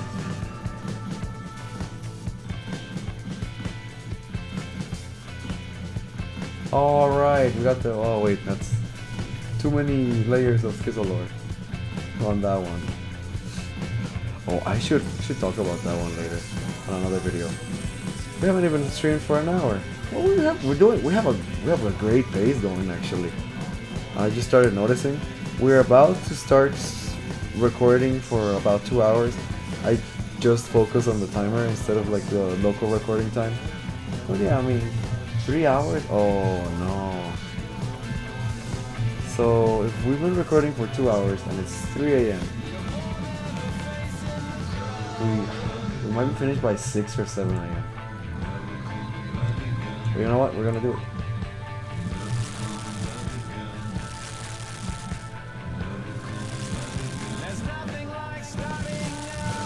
Listen to music. We're gonna keep pushing. I can sleep during the day, then wake up at night for work. And after work, I'll be tired and all that. I'll just relax to sleep afterwards. I also need to grind Fortnite. Oh, hello, Yanni. Hello, Yanni. Hi. Did you listen to my criticism and make adjustments to your behavior because of it? He is such a very smart kitty, you know? You just can't help it sometimes.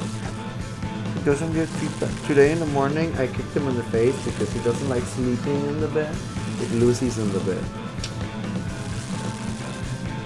So he was just by the foot of the bed instead of in the comfy bed. Because I do move a lot. Lucy doesn't mind it as much. But Johnny, he's a light sleeper. He doesn't like being disturbed. Mwah, mwah, mwah. He's a good kitty. Oh, salute, salute.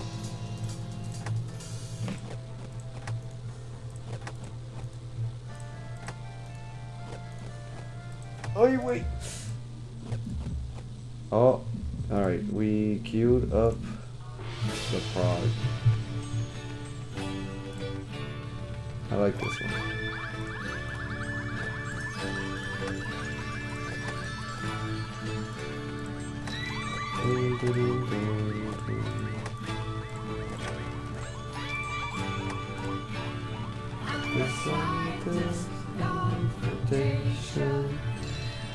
Hello, sir. Oh yeah. So I am making some adjustments to my first Magic Commander deck. What I like to call my Oedipus ship. This is my first deck. Here. I haven't transcribed the whole thing onto the deck list, but this is the commander. It's Gave, Guru, Spores, and I'm just showing you because I wanna, talk about it a little bit. This is a quick view. It doesn't have the 99 cards yet. That's what I'm saying. Like I haven't finished transcribing it, but it's a deck. I know how it works, and it's worked very similarly and very differently in a lot of iterations. I'd like to keep the spirit consistent, but also try to move with like my local meta and like synergies and stuff and new releases to get them to the point where I like what it's doing. And I'm making some new upgrades to it again.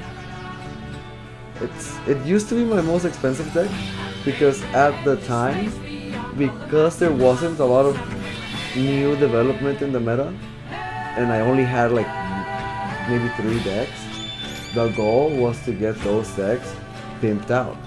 Now I have like, I don't know, 16, 17 decks.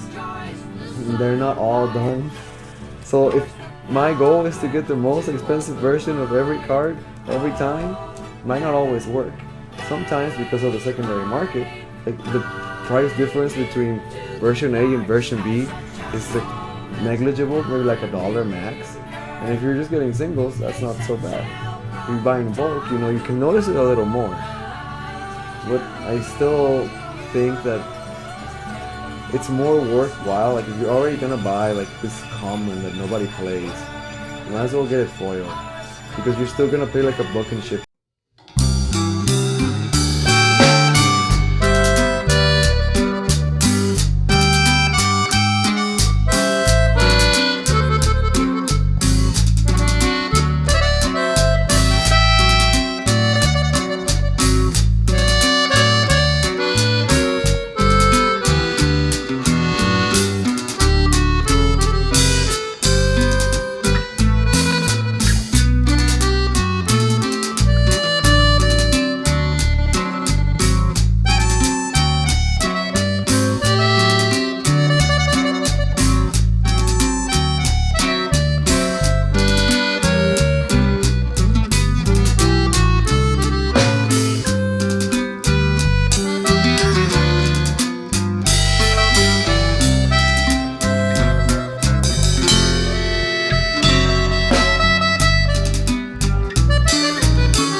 Maybe not when I first started playing Commander, but maybe like 20. I could believe anywhere between 2014 to 2017. I could have got.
like story in my head where there is a parallel of white man. Technically of all colors, but there is one of equivalent, maybe just white, black, and colorless. I don't know if all colors might have one. Maybe yes, maybe so, maybe not. But it's different in every plane. So I think it was Dominaria where Ghost the Ice Age happened.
Custom sleeves.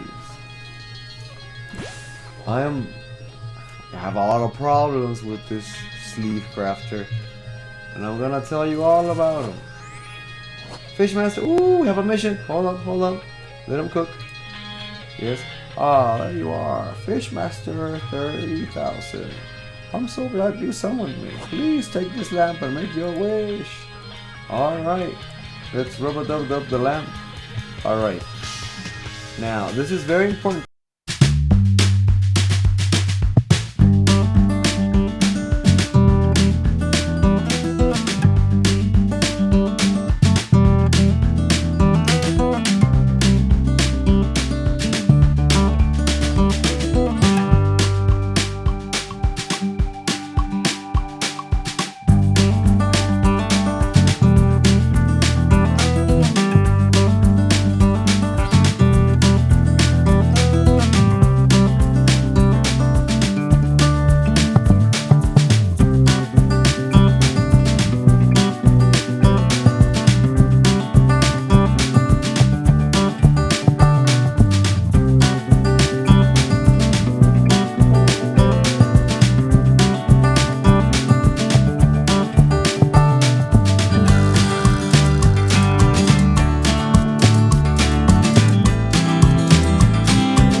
really annoying. Loud, but it's not super loud. I will lower it a bit though. Oh, you know what? It's because I have the speakers on, so it's being picked up also by my microphone. Loud, but it's not super loud. I think this is fine. Alright, we are wasting precious time that would be used on fishing also by my microphone. I think this is fine. Alright, we are wasting precious.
Too long to set up, and then you just it doesn't always hit, and you get punished for it. It's like you know. But like if you're moving all around doing those things while having that in the background, like that is cool when you land it.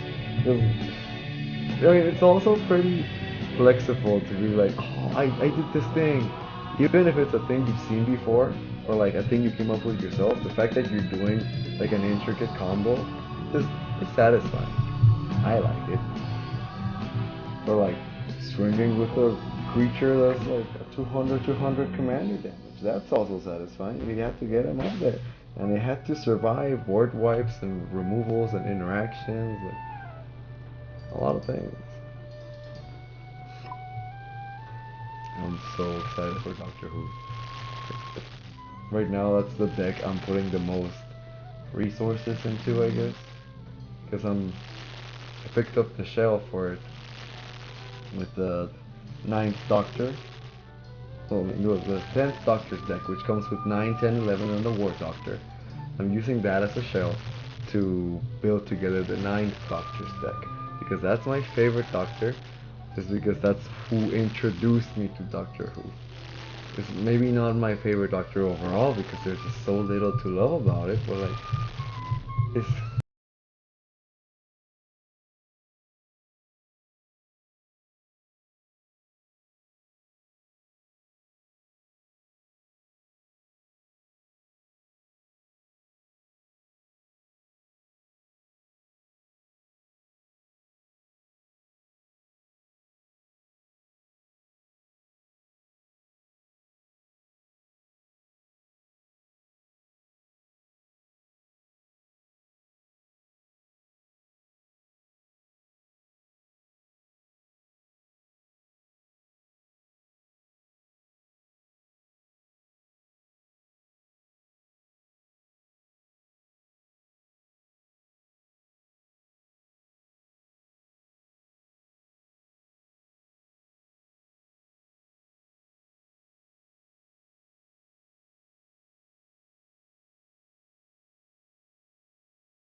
consistently might be better for the deck, so that you can get your double upkeeps faster.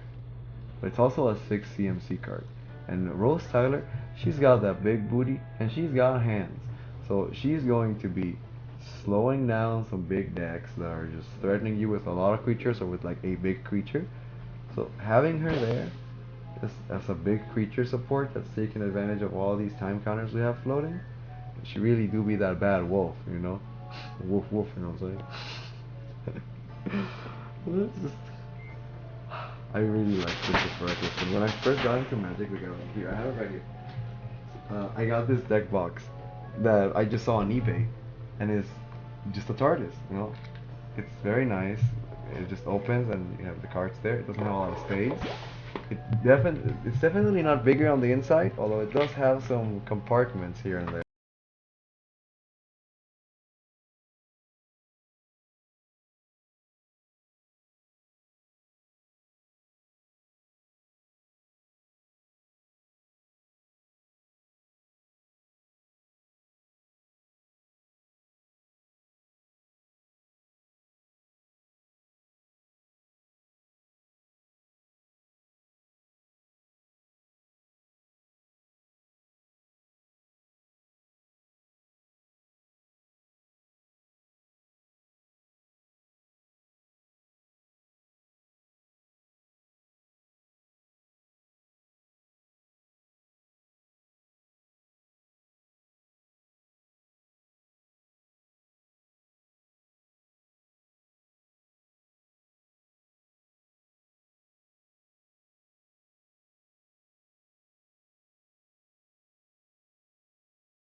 I ended up not liking as many of the TARDIS framed cards as I thought I would.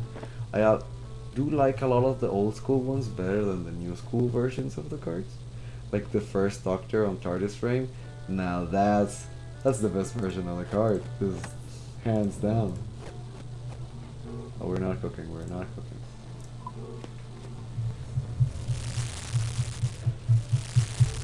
And I could make space for the first Doctor just to fetch the TARDIS. I don't know, it's Cascade, but it's also a reliant way to tap Christopher Eccleston. I just call him Christopher Eccleston. Of tapping the ninth. Which, I mean, I also have the OGs, you know, like Springleaf Throne, Paradise Mantle, and a lot of other things. How do I have Peel from the Rio? I should have Peel from the Rio, or Freed from the Rio, that thing. I don't think I have anything.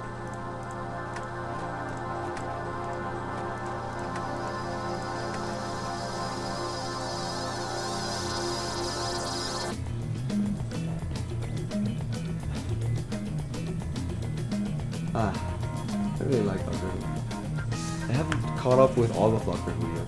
I've been trying to start watching from where I left off, like maybe 10, maybe not 10, but like good 7 years ago.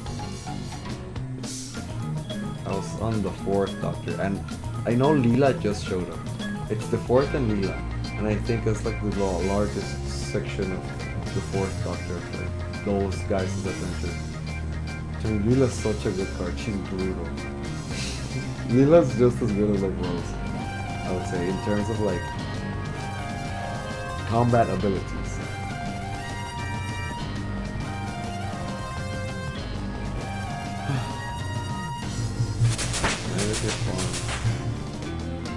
Oh, and well, while I'm on the Magic subject,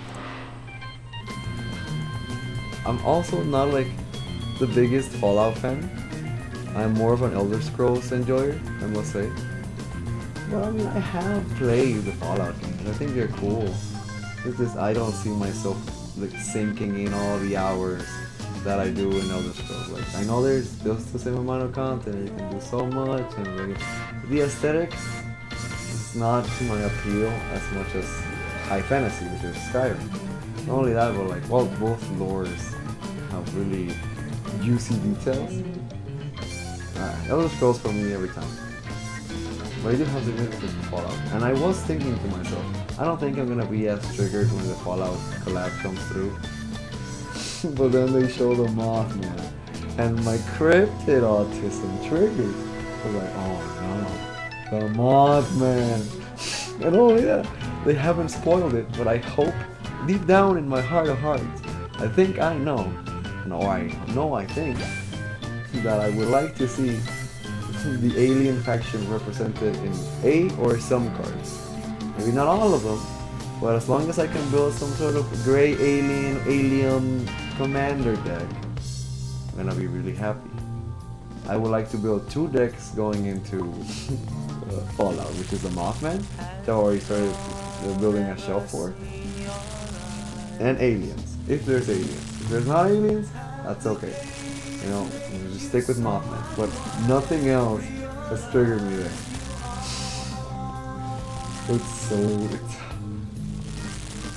It's a good deck. Oh yeah, it's a good deck.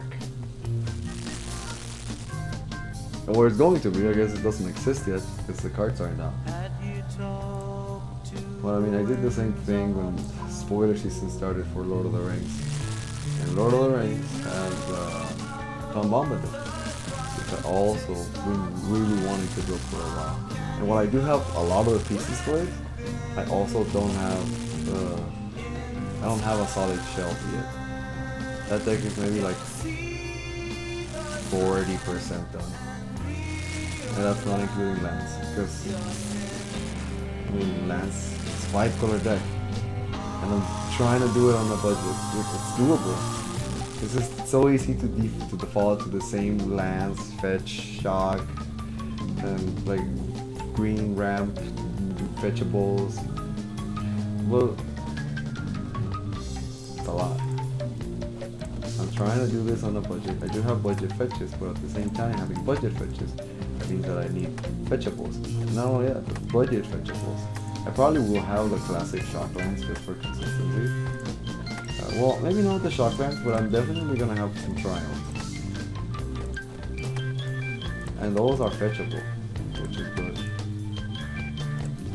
But not with fetches, with fetch lands, but more like Farseek, Nature's Lore, those kind of effects.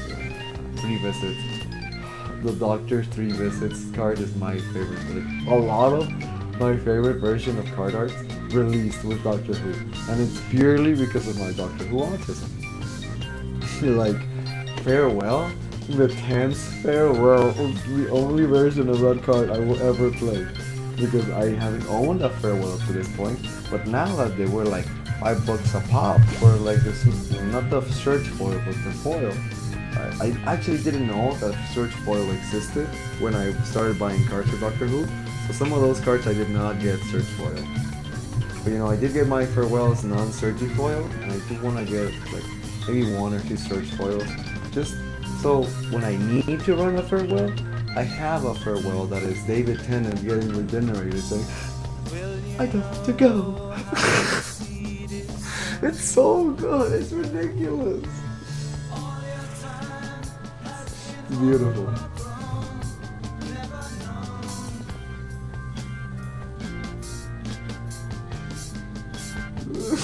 I'm sad.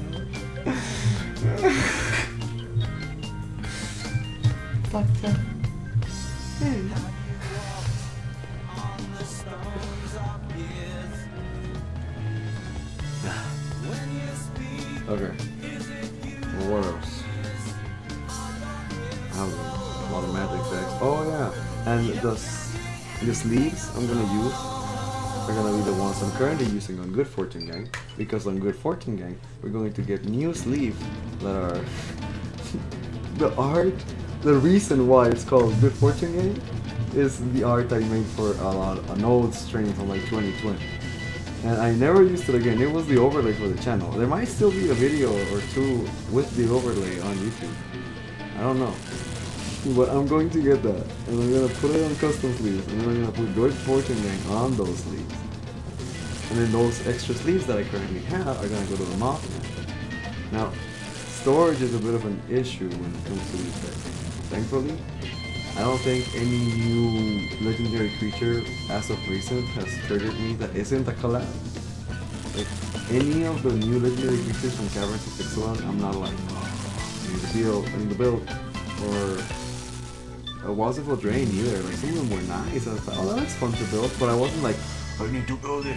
One of those that I do really want to build that I felt like that was the Master. But that deck is so far back in the back burner that I'm not even realistically thinking I'm gonna build it soon. But I very much wanna build it. I could build just Davros. I do wanna make like an arch enemy deck that isn't like super powerful, but like it's enough of a challenge that if I bust it out against a new player, they're like, what the hell? This is fucking bullshit, you know? Because I mean, Davros isn't impossible to deal with. I also want to make Dalek Tribal. Oh, I need the Dalek lands for the Dalek Tribal. Oh no, it's happening. Grixis Dalek Tribal. I'm gonna do it. And I can get Exterminate, please? Yes. Yes. I think, now this might be a stretch, but I'm having a bit of wishful thinking on my side. I think my brother really likes the Daleks. That might be a deck that might interest him in playing, because one of the things is I started playing Magic the Gathering with my brother when we first moved to the United States, so I do associate a lot of my enjoyment in Magic the Gathering with my brother. When I think about it, it's hard for me to disassociate like enjoying it with my brother. I mean, maybe the earlier we go, the more it is difficult to. And well, he only has one deck. It's a very good deck, and it's very consistent, and it's like the equivalent to my Gabe. Like, we both started with those two decks as like our first shell, which actually the first shell of this deck, it used to be a Karathas, which just was not fair when he was playing in Tet and we were just playing 1v1 commanders. Like, he had no motivation to play his commander. Like, and it just sucks because we both really wanted to play. We wanted to play. We weren't pressuring each other to play anything. But it's just because that kept happening to him, he changed to Riku. And once he changed to Riku, the game changed. It's just like, oh boy, we are doing things, we are cooking, we are copying things, we have no idea. That's why he's his favorite deck. And I do feel like he does like the game, and I was like, he does have other decks, like he plays Arena every now once in a while. But like, you know, like changing decks when you're in like a commander table and you're like having one of those green nights that just last like 14 hours minimum. You're changing to some decks because, well, the more decks you have, the more interactions you want to have with these decks. It's like, oh, okay, I've played this deck like the last 2 pots we've played for like this kind of a week. I want to feel to play something else, you know? Like, I know this deck well enough, and I've gotten enough dubs that I'm satisfied playing with that, but like, I want my enjoyment of the game to be refreshed somehow. So I have a second deck, and that's how they get to it. You have a third, a fourth, and a fifth, and a sixth. I know a friend of mine, Charlie. I have 2 friends named Charlie. This applies to both of them, so take it as you will. They started with, you know, just the 1 commander deck, and then the 2, then 3, and they slowed down, and they picked it back up. They go back and forth, and you know, just they enjoy it the way that they want to enjoy it. Each different on the spectrum, but it's a similar pattern, and not just because they share a name, but because they share a similar, shared but separate history that's been witnessed by me of how they grew into the game. Because in fact, one of them was into the game before I got into it, but you know, he just wasn't like crazy into it. The other one got into it way after I got into it, and it didn't diminish his enjoyment of it either. You know, it's like, oh, sure, I guess I could have been playing Magic 10 years ago, but I just hadn't found it yet. I may have found you, But you know, I wasn't playing. Even if you were playing, that wasn't gonna get me to play. I had to get myself to start playing. And if he did, I didn't tell him anything. And one of them, out of nowhere, he just like, hey, Besto, I got a bunch of decks, you wanna play? And I was like, ah, shit, alright, let's go, buddy. You know, he throws down, and you know, we fight, and we do the thing, and it's a lot of fun. No, I must say, so when he started, he's grown a lot. Because the more you play the game, the more you get the game.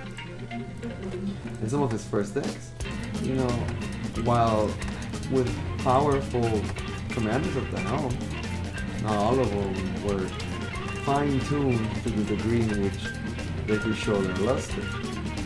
Like, I mean, I still think that, well, there's a tale of two main decks. The one being Edgar Markov and another one being Chatterfang. Chatterfang is stupidly consistent. Like, it's so fast for it to just go off. You need to keep it on check, you know, like smashing squirrels. The other one, Edgar Markov, goes far and wide very efficiently, but I don't think it goes far and wide enough on either direction that it becomes a large enough threat for the decks that he's playing against. Not that it's impossible for him to win, like he's already won, just that comparing some of the goals of the decks, his is a little more, what's that word? Straightforward. Yes, that sounds about right. And I love him for that, you know, it's the person who makes the deck really does put a little bit of themselves into the deck. Unless you just net deck, which then, I mean, you can make the deck your own for sure. But sometimes you have like a pet card that you like having in all your decks, so like there's this one card that like I opened and I won the pre-release with it, so it has some significance to me. I want to run it. But yeah, there is no wrong choice in cards because each slot of the 99 is your choice. Even the 100 choice is yours, you know? You know?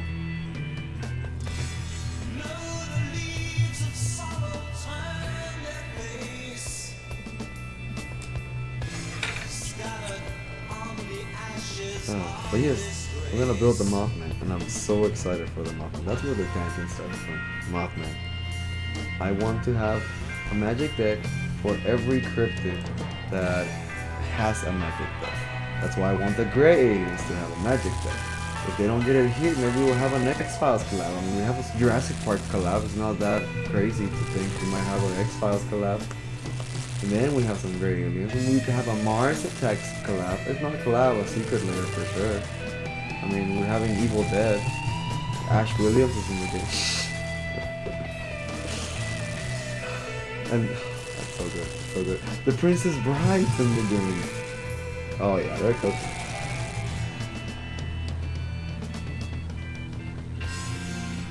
Yeah, they're doing Marvel too. I think a Spider-Man deck could trigger me. A Venom deck would definitely trigger me.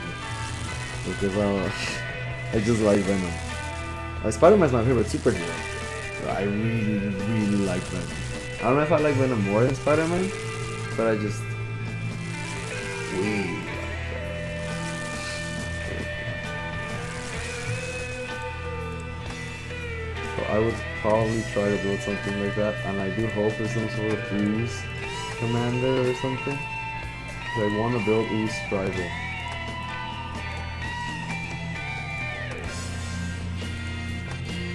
One of those decks I've been wanting to build. Which I might. I mean, sometimes building budget commanders is fun, you know. You get an idea, you try to put it together for less than $100 or $200 or whatever the budget is. Maybe just don't break the bank doing it. Or maybe it's something that can be executed without the need to spend that much money at max proficiency. Like, I know my close Commander Pod group wants to make the original 5 EDH dragons, the Elder Dragon Highlanders. We each choose one. We can double pick. You know, it's not like, oh, like starters. I picked this one, you can't pick that one. I picked Arcady Sabbath, and like that deck only goes one way, and it's walls. So I'm just building wall tribal, and it's cheap, you know, and you just like building tribals a lot. It's not the only colors in which you can build wall tribal. There's a bunch of other, like there's the Jeskai legendary wall. That's also just a wall. Arcades isn't a wall, but it works really well. That's budget. I think I have the list somewhere on my Max Field. Hashtag not sponsored.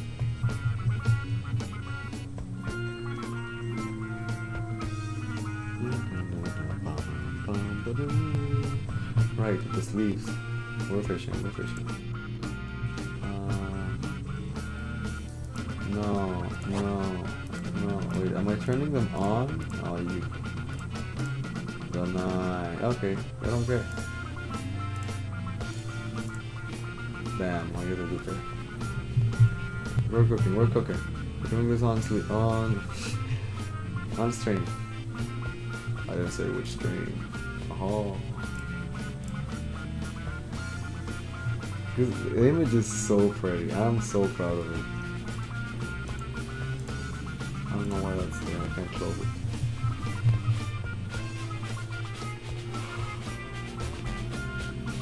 Alright.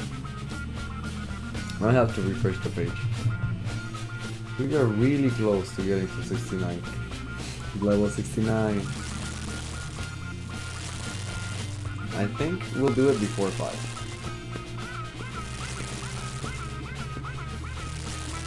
And it's almost 4.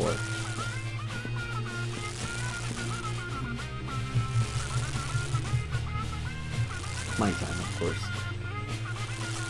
Just so you have a frame of reference for when you become the one viewer later on.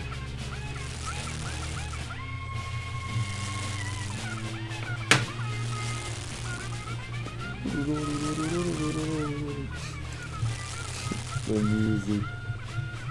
Oh yeah. Just one more song. The song. Targets. 20 minutes. Oh wait. The salmon. He goes to drop.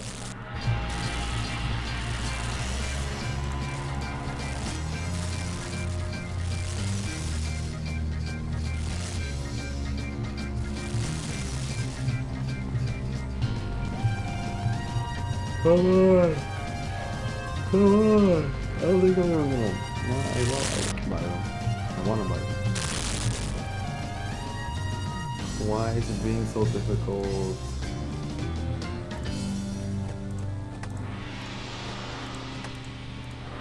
Alright, but I think there are 2 custom sleeves I really want to get.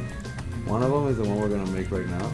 Another one is custom sleeves for a custom commander that I made. Well, it's custom art, but it's not a custom commander. It's a commander that already exists, and I made a skin for it, so the commander would be legal. Although, I mean, I think it fairly represents what the card does.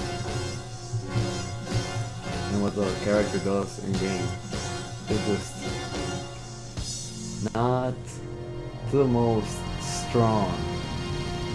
And I do think if I just wait a little bit, like 2, maybe 3 years for Elder Scrolls 6 to come out, we will eventually have a Magic collaboration to align with Elder Scrolls life cycle, which could be a year in the game's life history. It could also not be. It could just be aligned with release, or it could come out even before the game releases. Who knows? But I do think that it's gonna happen. Magic X Elder Scrolls.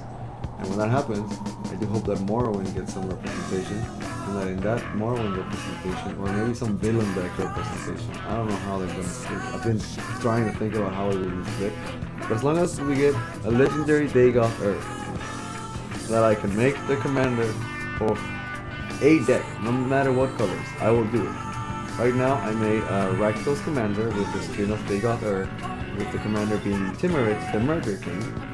And, you know, it's alright, whatever, it's okay. It could be better, but it's fine. It can win games. It's not super consistent. It's not like a tier 1 deck. I'm still cooking here and there, but the point of the deck is for it to be a Morrowind deck. I want to have things that remind me of Morrowind in that deck. And if they just make Magic Morrowind cards or Magic Elder Scrolls cards, I will probably buy all of them. I will prioritize making Dagoth absolutely, but I will probably end up making more than one Elder Scrolls deck, depending on which characters are represented. Which, as we've seen with all these collabs, we're gonna get a lot of options. That's why I'm not holding my breath, hoping for an alien, because like, probably gonna get alien cards in Fallout. Just like we're probably gonna get Dagoth and the Living Tribunal as cards in the Elder Scrolls collab whenever that happens. The next big collab they're having is with Assassin's Creed. And now, I know my Assassin's Creed autism isn't as big as others. I have a lot of friends, not a lot, but like, enough that I can think of more than one whose Assassin's Creed autism is strong enough that they would play just for Assassin's Creed. Because I have the same friends with the Final Fantasy collab, which in fact they're like, oh, instead of just waiting for the Final Fantasy collab to come out, I'm gonna start looking into the game now so that it's not foreign to me when it comes out, because I'm gonna want all the Final Fantasy cards. And I mean, I'm sure they'll get them. But you also, like, you don't want to just get cards for a game you don't play. I would like to play the game if I'm collecting cards. But I mean, that's just my take. Because if I didn't play Magic, but they still had an Elder Scrolls collaboration, I would probably buy packs just to have pretty Elder Scrolls cards. And maybe that gets me into the game. I have a friend who started playing just because of Doctor Who, because their autism was strong enough with it. And I was like, I need it. And now they're playing. Maybe not every day, but I mean, neither do I. And I am also building like 4 Doctor Who decks instead of his 1 Doctor Who deck.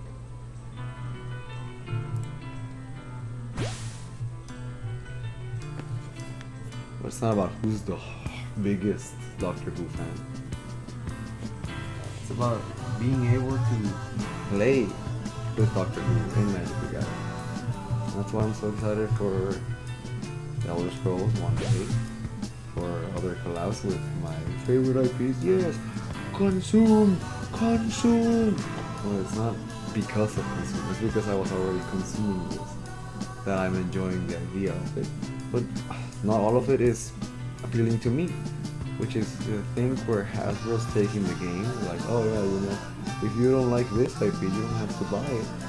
But then you make the cards really, really good, so that even people that just like playing the games, like, these cards are just objectively better cards for some decks I already have. So I want to get those. But I don't like that they have Nuka-Cola art scattered all over them, because for some reason I don't like Fallout. Then you're shit out of luck, man, you know.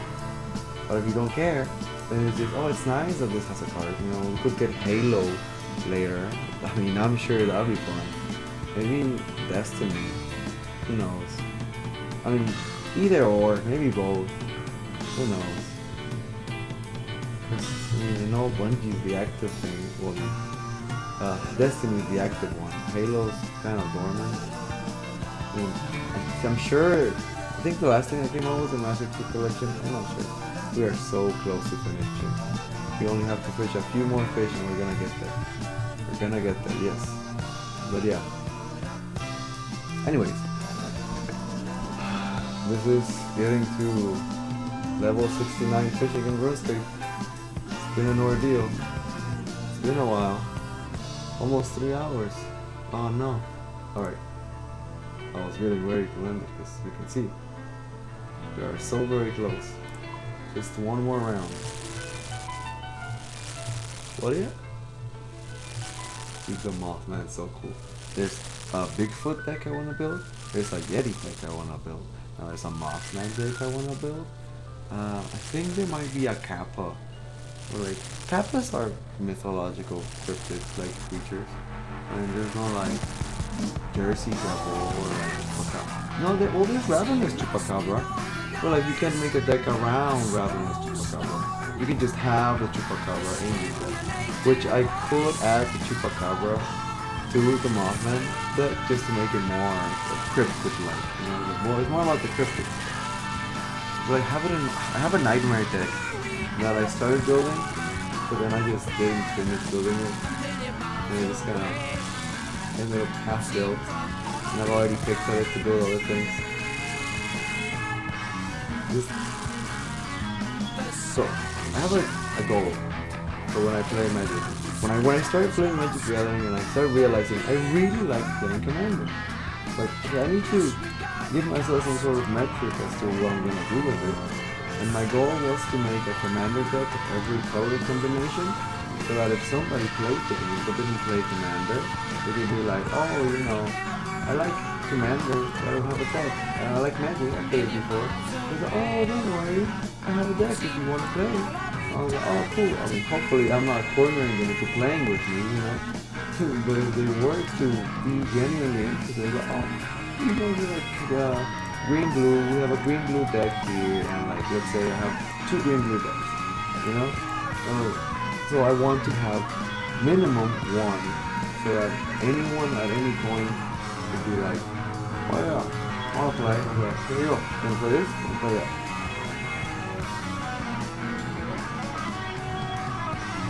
If they do want to play this.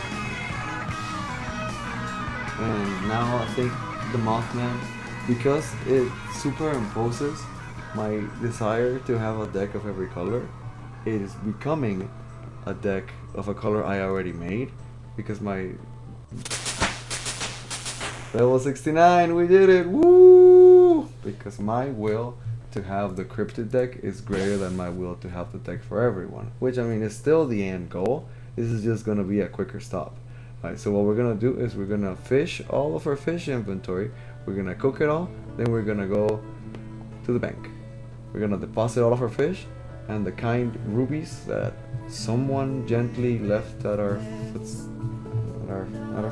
feet. Just as an acknowledgement to that kind person. I don't know if it got recorded, but one of the random events we had, when it finished, we got a ruby out of it. Was that what we got? Was it just a ruby? Nobody left it on our foot. It was just a reward we got. And here I made a whole thing about, oh my god. Well, I don't know. I don't know for sure. No, because I don't have a reward otherwise. But yeah, I guess that was what it was. I guess I just really wanted to believe that someone heard that I said we were playing here now, and they went and left a little present for us. Maybe I just wanted that to be true. Maybe this wasn't the truth. I just wanted something that isn't to be. But you know what is? That level 69, baby. Woo, let's go. We'll have another stream for like level 99, which will probably be maybe a 3-4 parter, you know, because that thing is ridiculous.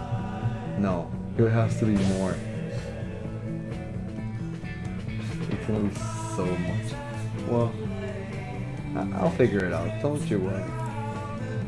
If we did this, we'll do that, and we'll do the other.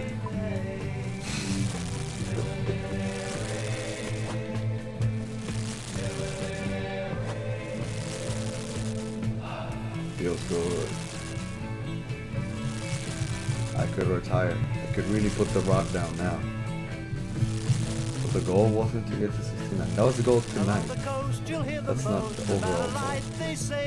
And we did right before 4 a.m. It's already kind of bad. So raise your glass, we'll drink a toast to the little man who sells you thrills along the pit. He'll take you up, he'll bring you down, he'll Well, plant your feet back Hirsch has been your friend, my friend, cooking up some fish and grinding up some levels. I'll see you on the next stream. Not ending it yet, you know, just saying the thing. What else are we gonna say? I like the music. I think it is kind of loud at some parts of the stream. Anyway, now some actual movement in the game. What? There's more to the game than just hanging out near a pond? Well, it's not a pond, it's a river. Yes. But that content is not nearly as good as just fishing. No, no, where are you going? Where are you going? Where are you going? It's just a straight shot to the bank from here. You know, you could bash that rat. I'm not gonna bash it. Oh, no, no, no. Okay, I guess now we have to bash the rat. We're gonna bash the rat. I'm sorry, rat. There. Can we get poggers in chat? Poggers for the rat.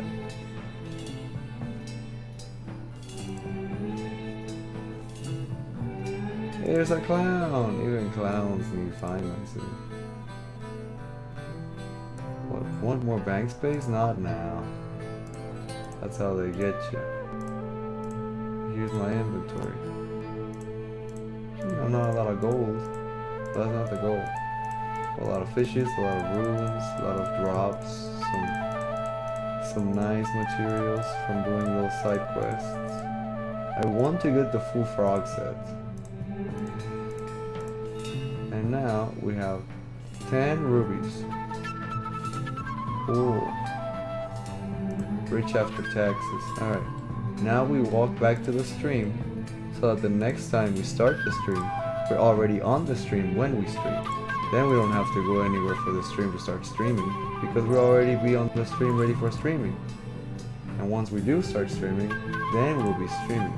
And we won't have to waste as much time on other things that aren't part of the streaming.